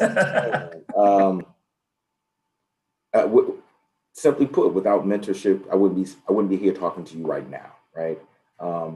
And honestly, I think that first round of mentorship often, although we don't often think about this when we talk about mentorship, we usually think about in terms of professional relationships or associations. But I think that first round of mentorship for me started at home with my family, right? And setting this example of not only leadership, but also taking the time to sort of pour into me a set of expectations and this belief, or conceptualizing that I do have agency over my sort of trajectory or where I want to go. And I think that sort of laying that foundational set of values allowed me to recognize when I saw that outside the home. Because every professor, every sort of colleague or every superior that you report to, and they all be great people, but they all may not be great mentors for you. And honestly, sometimes you may not be the best mentee for them, right? It's just about sort of styles, personalities, what you being clear on what you need as an individual. And that's being a mentee or a mentor. So, I mean, I made it my business, and I got the understanding early that if you have to look for people who are doing or have done what you want to do or where you want to go. And and so like many of my colleagues said on here, I've had mentors for like 20 years, right? They have spoken on my behalf. I've spoken on their behalf. I've written them letters of recommendations. And often when I mentor students or I come across young students, particularly African-American students, are not really always clear on how to identify or not, I shouldn't say identify, of the process of obtaining a mentor, what that looks like, and realizing that there's a responsibility on both sides. There's a responsibility of the mentor to be there and not to necessarily dictate what the mentee does, but to sort of guide and walk with him or her through the process. And that doesn't mean holding hand, but sometimes you have to do that too. But it's really walking with them, giving them the advice, supporting the direction they take, and supporting the successes and the less successful outcomes of that advice. On the other hand, as a mentee, sometimes, because you have to keep in mind that you are trying to go or trying to get where this person is going or has already been. So there's an obligation on you. Sometimes you have to you have to reach out and stay connected, because this is like an old aunt or an uncle or someone in your family. As a younger person, often,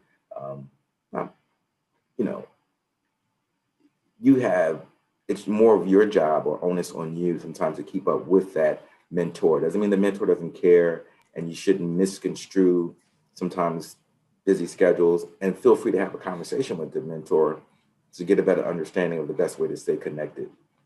But all of my mentors, each one of them that I've had, all of them are probably at least 20 years.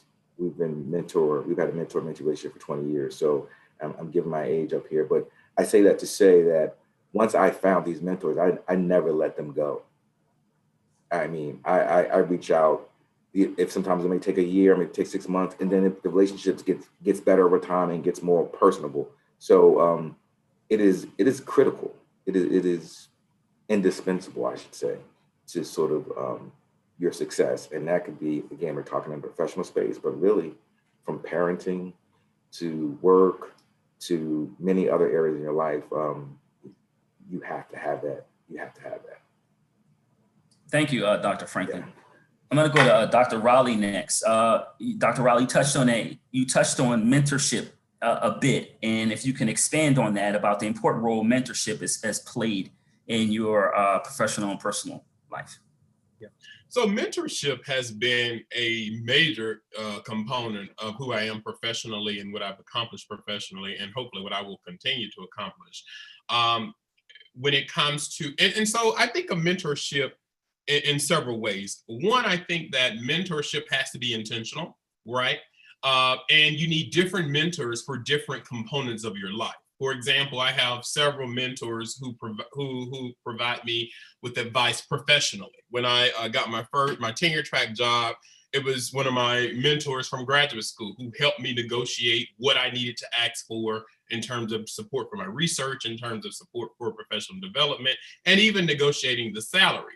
There's also that same person sort of was there to help me navigate the job market. Most of us go into graduate programs coming out with no advice whatsoever on how to navigate the job market. And so coming to the university, I had another mentor who was a campus senior faculty member who guided me through what the tenure and promotion standards look like. How do I demonstrate that I've mastered them? This is what you need to be demonstrating in your scholarship. This is what you need to do in terms of being intentional about your service. And yes, this mentor spoke up for me in the room with white colleagues who attempted to bash and do what they do as it relates to Black faculty. So I do think mentorship is a very important component. And if students are listening, you need to identify a mentor early. And identify someone who is not going to just simply agree and tell you you're doing a great job, but someone who's going to give you an honest assessment about what your deficiencies are, things you need to work on, things you need to improve, and someone who can pull you by the coattail and tell you need to get yourself together. And we all need that pep talk. And so for many African Americans in the academy or in any space writ large, we cannot navigate these spaces alone. It requires that we find a community, that we build a community, that we support each other. And it doesn't mean that we're going to agree and all get along, right? But it's also a community that will anchor you. So mentorship has been an essential component, both for my professional development, both for my personal development, and for my just overall well-being as an individual. And as I've traveled, from different areas of the world, and different stages in my career, it's been because of advice that I've taken from mentors. And you also need to know the difference between someone who you know and someone who's actually a mentor, because the mentor is going to speak on your behalf when you're not in the room. The mentor is going to also make sure that you have the tools and the skills. And it's also too about keeping in contact with mentors. For example, there are mentors I talk to on a regular basis. There are those I check in with, every 6 months or so forth. And it is incumbent upon us as individuals who are seeking mentors to just, reach out sometime. Is everything going okay? I'm just shooting you a nice email, whatever. And that's been sort of at least my experience. And these relationships came in very handy when I went up for a tenure last semester, in terms of having scholars that I built relationships with who could appraise my work, who could write letters, who could provide just overall advice. So I will tell people all the time, seek out mentors, get different mentors, but also realize that you need mentors for different stages in your life, because it's not a one shoe fits all. And all too often too, we would be surprised at people who look up to us that we don't even know about, right? And so oftentimes we are busy carrying on our own route, and we typically forget about others. And so one of the things and I'm going to be quiet now, one of the things I appreciate is I had colleagues, senior colleagues, who were very invested and interested in promoting junior colleagues. So when they got a news interview, if they were a full professor, they would send it to me, because I'm like, they don't really need it. And so these are things that sort of is helping me to think about, even in my own job as I mentor students, how intentional I am about mentoring the students, and not just about academics, right? But also, how are you doing in your personal life? How's the pandemic coming along? Are you facing any issues? Because those issues do impact how students produce and their overall mental health well-being. Thank you. Thank you, Dr. Riley. Dr. Alston, I talk a conversation, I know, and talking to you, the mentorship is really important for not only in terms of your personal growth, but also you act as a mentor. Can you talk a little bit about how you feel about mentorship in terms of how it's helped you get to where you are in your role as a mentor also? Thank you. Okay. So I'm going to talk about 3 people very quickly. But first, just know that when it comes to mentoring, it's something that I really feel strongly about. I'm passionate about it. My research has focused on it for over 10 years now. My dissertation focused on mentoring. And even when I try to escape and, dabble into other areas of research that I might have an interest in, someone figures out a way to pull me back in and say, hey, I got this special issue coming out. You want to focus on this? Or, hey, here's a call for a book chapter or a grant proposal or something. So mentoring is just a part of me. So the first mentor I want to talk about is my lovely mother. She's here at my house right now. She's in another room, but she is Dr. Alston #1, and I'm Dr. Alston #2, right? I am proud to be a second gen doc. And that's something that is very special. And for us to be African-American females is rare, right?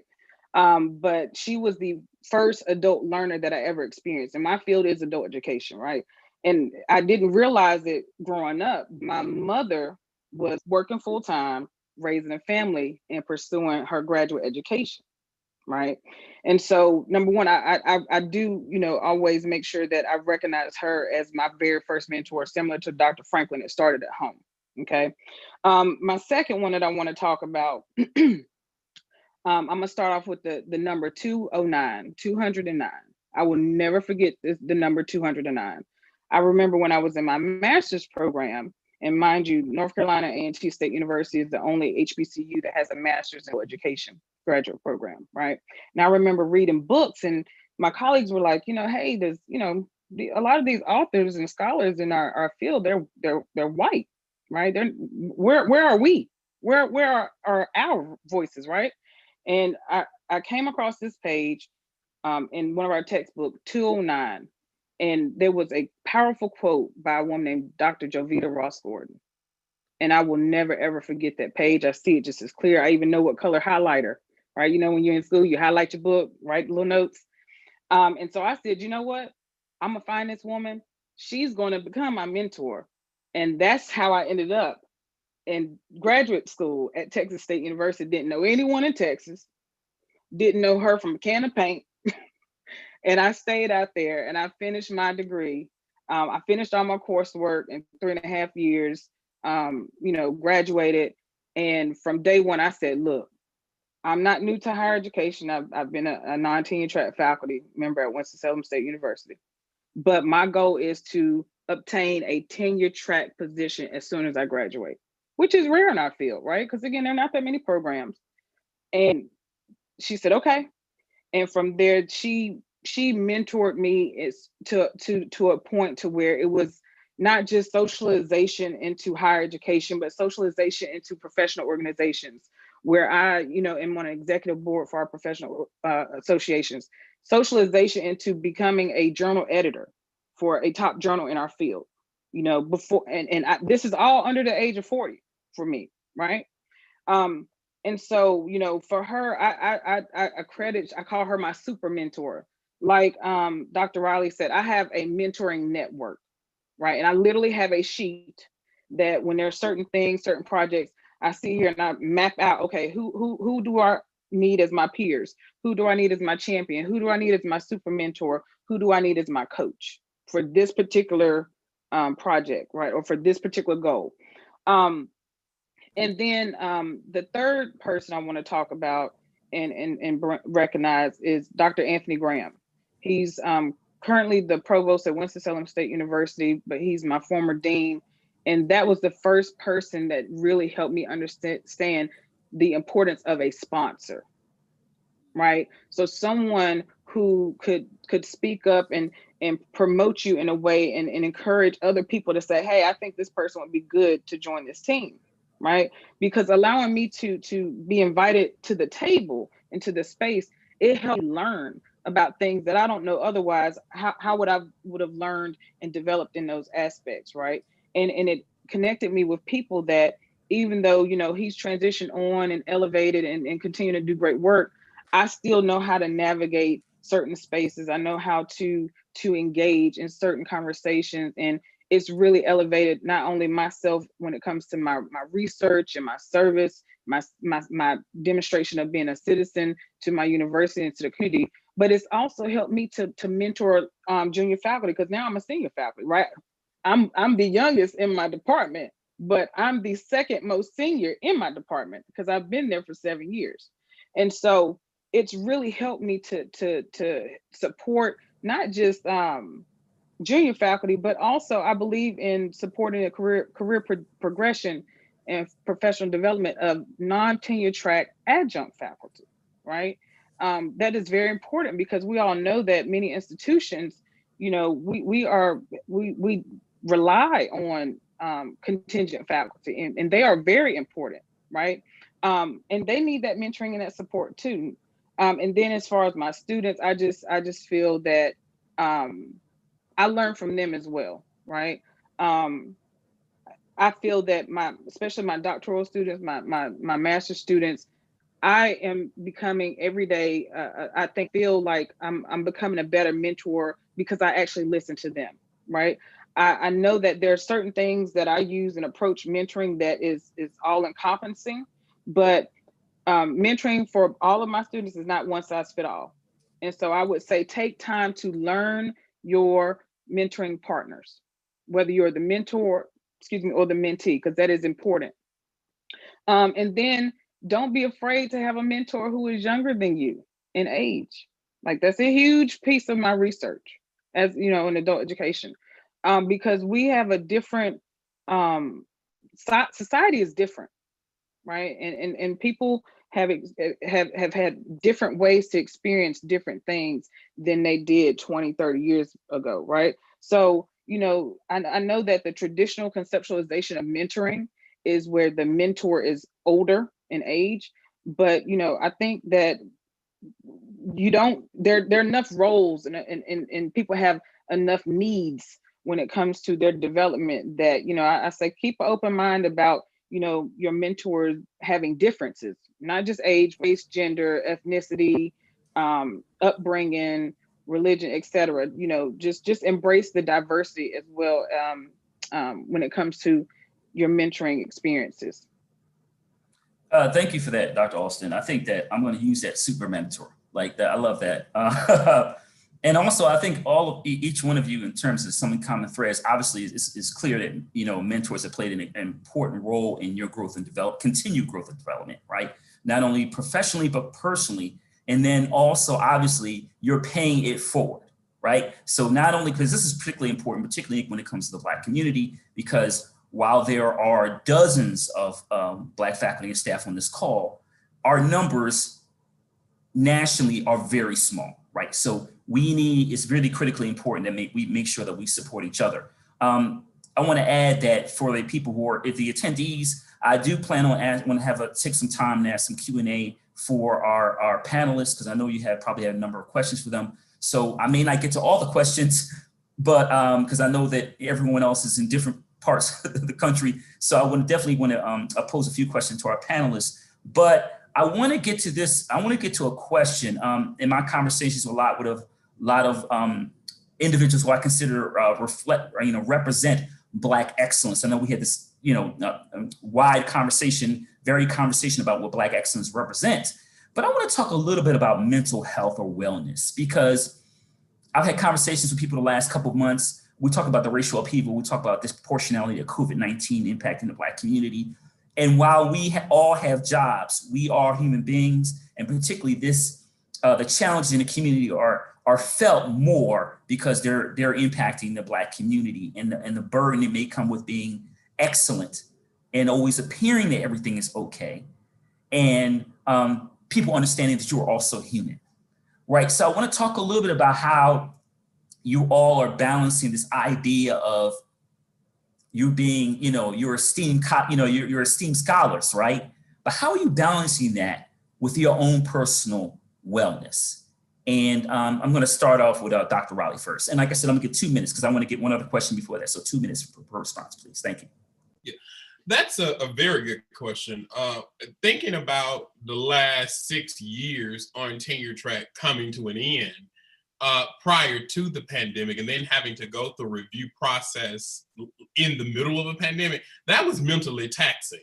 And also being thousands of miles away from family, having been home to see mom in almost a year, the mental tax with respect to what this pandemic has done is real.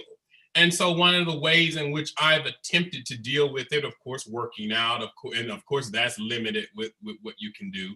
But therapy has helped. Sitting down to talk with a therapist, something that we typically don't do a lot. That has helped.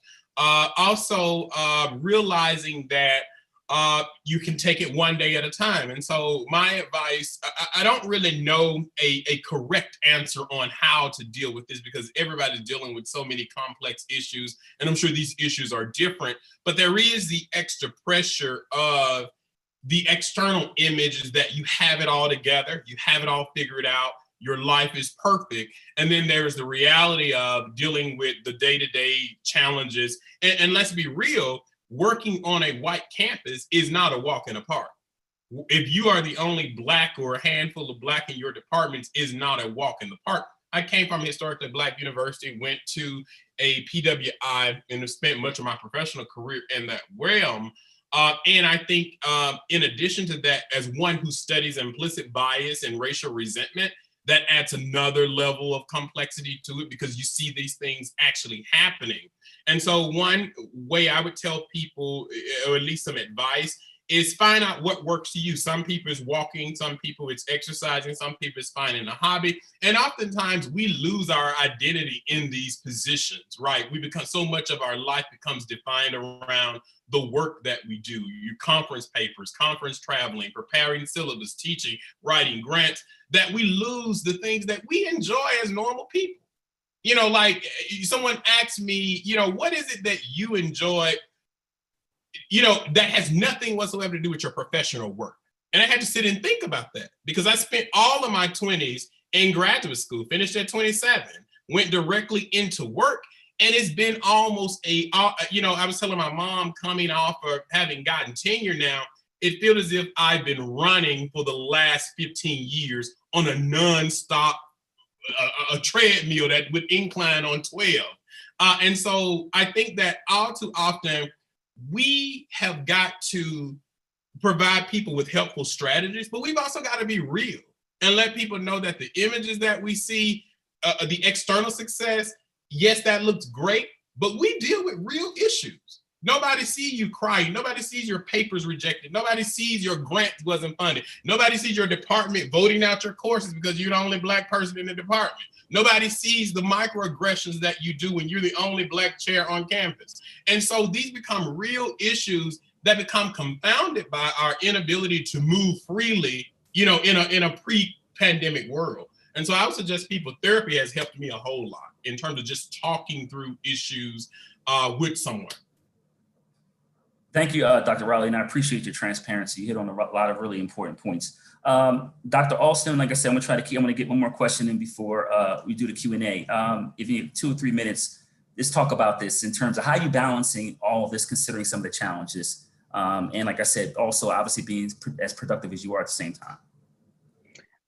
So really quick, so I concur with Dr. Riley. I have a therapist. She is awesome.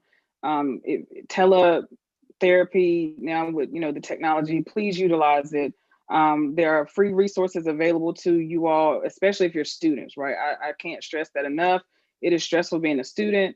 It's stressful being a faculty member. It's just stressful just being Black right now in America. Like, let's keep it real, right? So please tap into people who have that unique skill set and expertise to support you. Number 2, I believe in being transparent. One thing that I did early on in the pandemic is when I was teaching my students, to help them feel kind of relatable towards me or with me or what have you. I just was open. I said, I suffer with anxiety and I have for some time, and it's okay, right? There are some days that I'm just like, no, I just can't do it. And I'm okay with that. I've been protecting my boundaries, right? And people won't understand necessarily why you're protecting your boundaries. They might not like it, but I cannot stress enough how important it is to set up your boundaries, healthy boundaries within your personal, professional life, your friendship, everything. Your school, you have to have that balance. And then also every day, hug yourself, forgive yourself. Because if yesterday you did something where you didn't keep that boundary up, or you felt didn't, achieve whatever, it's okay. You woke up this morning. You have another chance. Hug yourself, right? Like right now, if you have not hugged yourself today, take time right now, hug yourself and forgive yourself. And I know that sounds very, simple or cliche or what have you, but it's powerful. It's powerful. Like, think how many days have gone by where you have not hugged yourself, where you have not forgiven yourself. And then the last thing I think that, or 2 things, I'm very comfortable with expressing a gracious no. Right? I used to be like, oh yes, I'll do that. I'll do that. Oh, I can do that. Oh, I got that skill set. Yeah, I know I have skill sets. I know what I can do. But right now I'm saying, no, I can't do that right now. Boundaries. Okay. And it's okay. Someone else can have that experience. I've done that for the past, I don't know how many years. I've chaired that committee. I've served on this committee. Nope. And I do it at work. I do it with my sorority. I do it at church. I do it with my friends. I'm not the one that's going to plan this event, right? And then the last piece, I think that just throughout this pandemic that has really helped me with my mental health, I finally arrived at a place where I'm like, you know what? No one validates me. These tenure promotion standards, they don't validate me. These journal editors, these grant reviewers, they don't validate me. My students, they don't validate me. I know who I am. I know whose I am. Okay. And as long as I can sit here and honestly say that I can look myself in the mirror every day, know that I did my best to fulfill my purpose in life, I'm good. Thank you, Dr. Alston. I'm jotting down some of your quotes to use them in the future. But I will cite you. Use them. I will cite you. Right. I was about to say, cite a sister, hashtag cite a sister. Right. I will cite you, but thank you for the insight. Like I said, I appreciate the transparency. Dr. Franklin, in about 2 minutes, what are your thoughts about this productivity and this idea of wellness and balancing it during this challenging time? Wow, I don't know how to follow my colleagues here because they really hit the nail on the head. I was about to run around the table here and run around my desk in my office here. Um, I, you do have to. I like what Dr. G was saying about. I don't think of it as hug yourself, but when she said it, I believe it. I believe it to be true now. It resonates with one of the things that I try to do is, and you have to, because this work is all consuming, and it doesn't stop after you get through first year, second year, tenure, promotion. It's just, as the saying goes, when you get to the top of one mountain, you're at the bottom of another, right? You have to take time, and I mean every day, whether it's 45 minutes or an hour, to yourself, i.e., hug yourself. Whether you do hiking, whether you do meditation, or sometimes it's just to take that time to be reflective and to think out loud to yourself, right? I like to say that instead of talking to yourself, right? So, but to think about sort of, because we're constantly interacting all the time, whether it's through Zoom, whether it's at a meeting, whether it's with your family, it's constant engagement.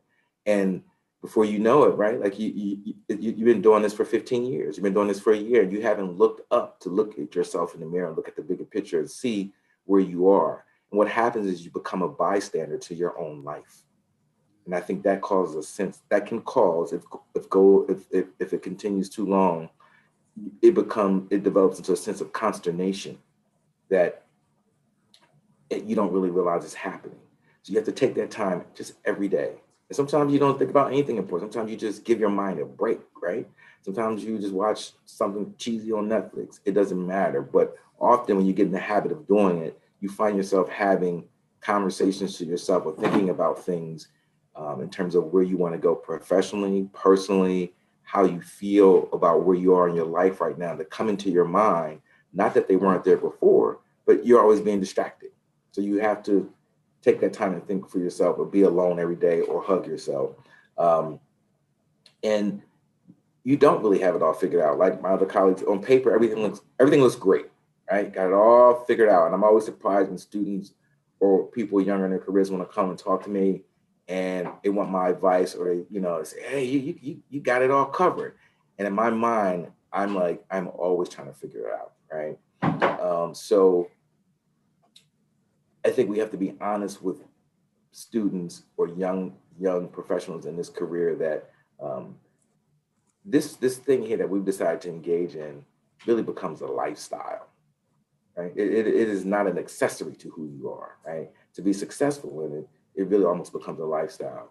And like any other lifestyle, it can be, you can engage it constructively, or you can engage it that it causes more destruction or harm.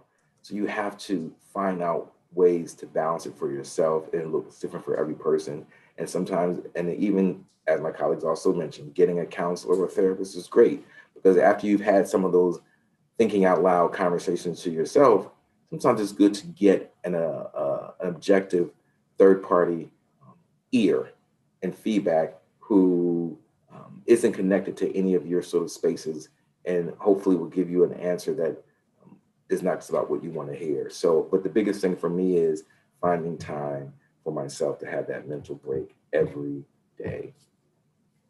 Yeah, thank you for that, Dr. Franklin. I want to thank all three of you for, like I say, your transparency. I know I kind of mentioned to you, I wanted to have, I think this is a question that's really important because, there are particularly the stigmas related to mental health and, and some within the Black community. So like I said, I really appreciate your transparency, because this is an issue, as all three of you well know, many of our people on this panel, is that issues like anxiety, depression are not talked enough in the Black community.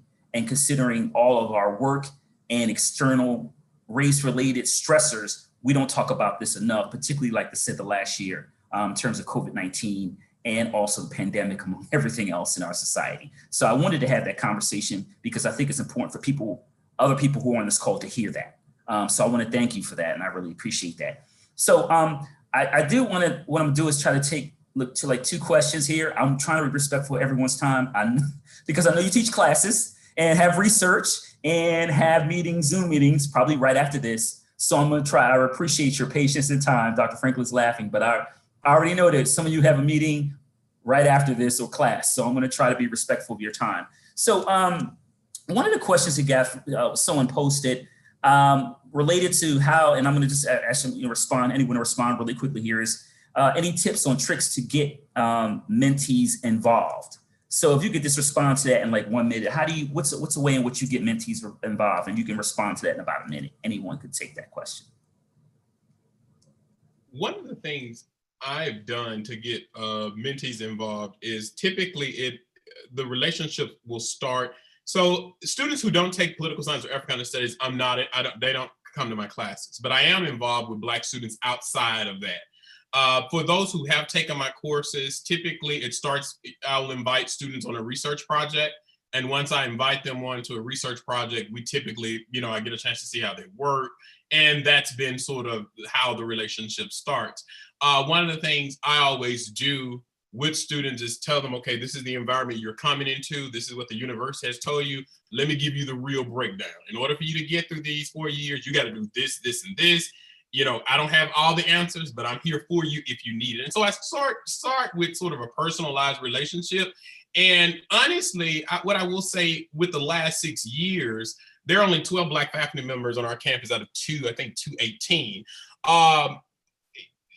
Building those relationships with those students have been just as beneficial for them as it is for me. Because for me, it provides me with a grounding of oftentimes, I like the fact that you said that you no longer look for validation in your students or your work, but so I've always struggled with wanting to know that my presence is needed and that I'm adding something value. And so my students in that regard have been that avenue. So it's been, starting grant projects with students where I compensate them over the summer, collecting survey research with students on projects. And I typically, one of the things I tell my mentees is if you stick with me, I'm going to put you on. I'm going to put you on in more ways than one. And so that's typically how it starts. And some of it has worked out well, some of it not so well in terms of the student doing the work. Thank you for that. As I said, I want to be respectful of everyone's time. So I'm going to, I know I had additional questions, but I'm going to cut it short. So let me just thank Dr. Alston, Dr. Franklin, and Dr. Riley for taking time out of their busy schedules. They're all in different states, and in Dr. Franklin's case, is different on the West Coast.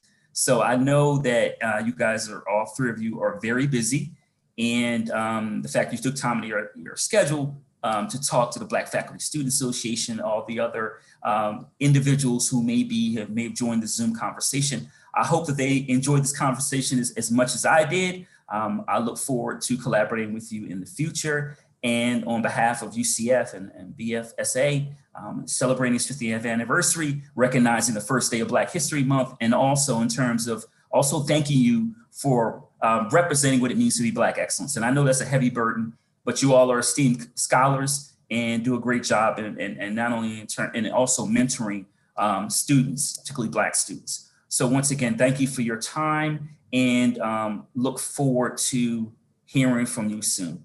All the best. Thank you. Thank you. Wow. Thank you. Thank you, Dr. Walker. Thank you, Dr. Alston, Dr. Riley, and Dr. Franklin. Such powerful nuggets. I will take all of those with me as I go into my next Zoom call, as you just stated. So now we're closing our session. But for our closing remarks, I would like to introduce the chair of the BFSA Mentoring Celebration, Dr. Lee E. Ross, who is the president-elect of the Black Faculty and Staff Association. Thank you, Dr. Graham. And wow, this program is a lot more than I ever expected. I am so... Yeah, I'm sorry. Yeah, thank you, Dr. Graham. This program is so much more than I ever expected. I am so invigorated. I'm so proud of our panelists. I'm so proud of our keynote speaker. It's just overwhelming to some degree. But as chair of our Mentoring Breakfast Celebration, I feel especially blessed to have met and work with so many accomplished individuals. Some of you might remember a song we sang when you were younger. It is a familiar refrain that talks about blessings and describes the spiritual discipline practiced by many. Those blessings resonated through the keynote address of Mr. Harold Mills, and it goes something like this. Children, count your blessings, count them, name them one by one. Count your many blessings and see what God has done. Well, for BFSA, everyone in this program is a blessing. So with an attitude of gratitude, we thank Mr. Wayne Jackson for his reflection. Wayne's a good friend of mine. When he said he was going to reflect for 35 minutes, I didn't see that coming, but he reduced it to 35 seconds. So he's a good man. He's also a very good basketball player, a deadly jumper. And the joke about Wayne in the gym is that when he's not killing you with 3-pointers, he's killing you with fouls. He's a he's a bruiser. Dr. Tremaine Kaiser, who orchestrated a Black National Anthem, beautiful. I got it one night. I woke up at 3 a.m. in the morning. I checked my cell phone. Oh, the video's here. I ran to my office to look at it. Beautiful, very moving. He is a real stand-up, quality young man who exudes nothing but excellence, Black excellence in its finest hour. Our student welcomes, we thank Ms. Atisha Barrett. Mentoring, yes, Atisha is a two-way street. And Ms. Sabrina LaRosa, who is so happy that we are dedicated to her success. Sabrina, you're more than welcome.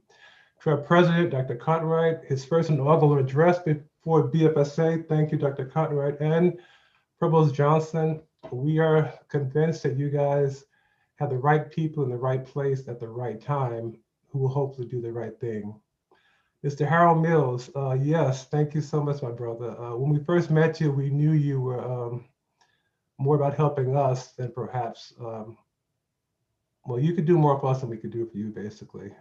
We love your attitude, your tenor of your remarks, the spirit that you imbue is really noteworthy. I love your idea about mandatory mentoring. That's a different concept for me. In the legal profession, we talk about mandatory minimum sentencing, which is a negative connotation. We talk about mandatory arrest, which can be good or bad, depending upon your perspective. But mandatory mentoring is an interesting concept. I think it's similar to something like maybe a required internship before someone graduates, so we can see the benefits of it. I love your idea about intentionality and collaboration as key ingredients to a success. And what strikes me about you on a personal level, I think that your expressions of emotional intelligence is impressive. Special thanks to Marissa Martinez. As quiet as it's kept, she's the one that pointed me to Mr. Harold Mills. She gave me a list of a lot of potential speakers, and I said, this one, this one, this one, this one. She said, no, it's that one, that one. So thank you, Marissa. You're such a positive person. I don't know what makes you so happy every day, but your voice is always so uplifting and really nice. To Mr. Mills' staff, Mr. Karen Monteleon and Samantha Gonzalez, thank you so much. You were always so helpful whenever I called and we talked about, whatever. Daryl Walker, man, I am glad we found you. And yes, thanks to Kelly Morales. Kelly was in a meeting one day with the Bed and Breakfast Committee, and we were at an impasse. We said, what are we going to do about this freaking webinar? We're going to go. And Kelly said, I know someone in the department. I know someone in the department that I can ask. And Kelly, I just want you to know, you made a huge difference in this program. I cannot thank you enough. You're freaking awesome. To our panelists, that's Emmett Riley, who published with Dr. Walker. That's great. His comments about Black excellence is Black intellectual thought, especially racial consciousness. His notion about how resiliency turns lemons into lemonades is appealing. He says mentorship has to be intentional. And then he talked about the mental tax of the tenure process. Say no more. I get it. Dr. Galena Alston, first of all, to be quite honest, it was painful for me to hear that you did not feel validated. But I can bet you dollars to donuts that your voice and your sentiments reflected what thousands of people in America probably feel also, especially those that work at traditional white institutions. So you are all of that. You are right on point. I love your idea about how excellence means consistency, impact, and community. Your notion about mentoring network, wow, why did I think of that? And then you talked about hugging yourself and forgiving yourself. Dr. Franklin, I love your idea about developing a skill for navigating life's no's into yeses and using resiliency as currency. I like that expression. I also like your idea of you being a master of your own destiny. Outside the panelists, we want to thank Eugene Menzel. That virtual background you see, that's Eugene's doing. He's a webmaster here at BFSA. Whenever we have a problem, we go to him. He fixed it right away. He's very giving of his time. You don't know how to say no, and that's a good thing for us. David Stoneburner and Cheryl Brown, thank you. They're the technical producers of today's program. And Dr. Jermaine Graham, one of my favorite people, for being host and moderator or mistress of ceremonies. Thank you so much. To our mentoring breakfast committee members, Charlize Hilton Brown, I love working with you. Ms. Ernestine Jackson, I just met you this year. You are fantastic. If you saw the graphics on our website, that's part of her doing. She's really a great asset to our agency, organization, I should say. Kel Morales again, Ms. Mac Bender, Cara McNeil, love you. Gregory Jones, the only man on this committee. For some reason, men are outnumbered yet again. Simone Baker, thank you. And of course, thanks to Dr. Candace Bridge, who's our immediate past president. Candace is the glue of this Mentoring Breakfast Committee. I just chaired it, but every time we ran into a problem, it was Candace who figured it out. She's so mindful and intentional and so exemplary of excellence that it just annoys the hell out of me. So yeah, in closing, we thank you for your support. And until next time, may God continue to bless you and keep you. Thank you.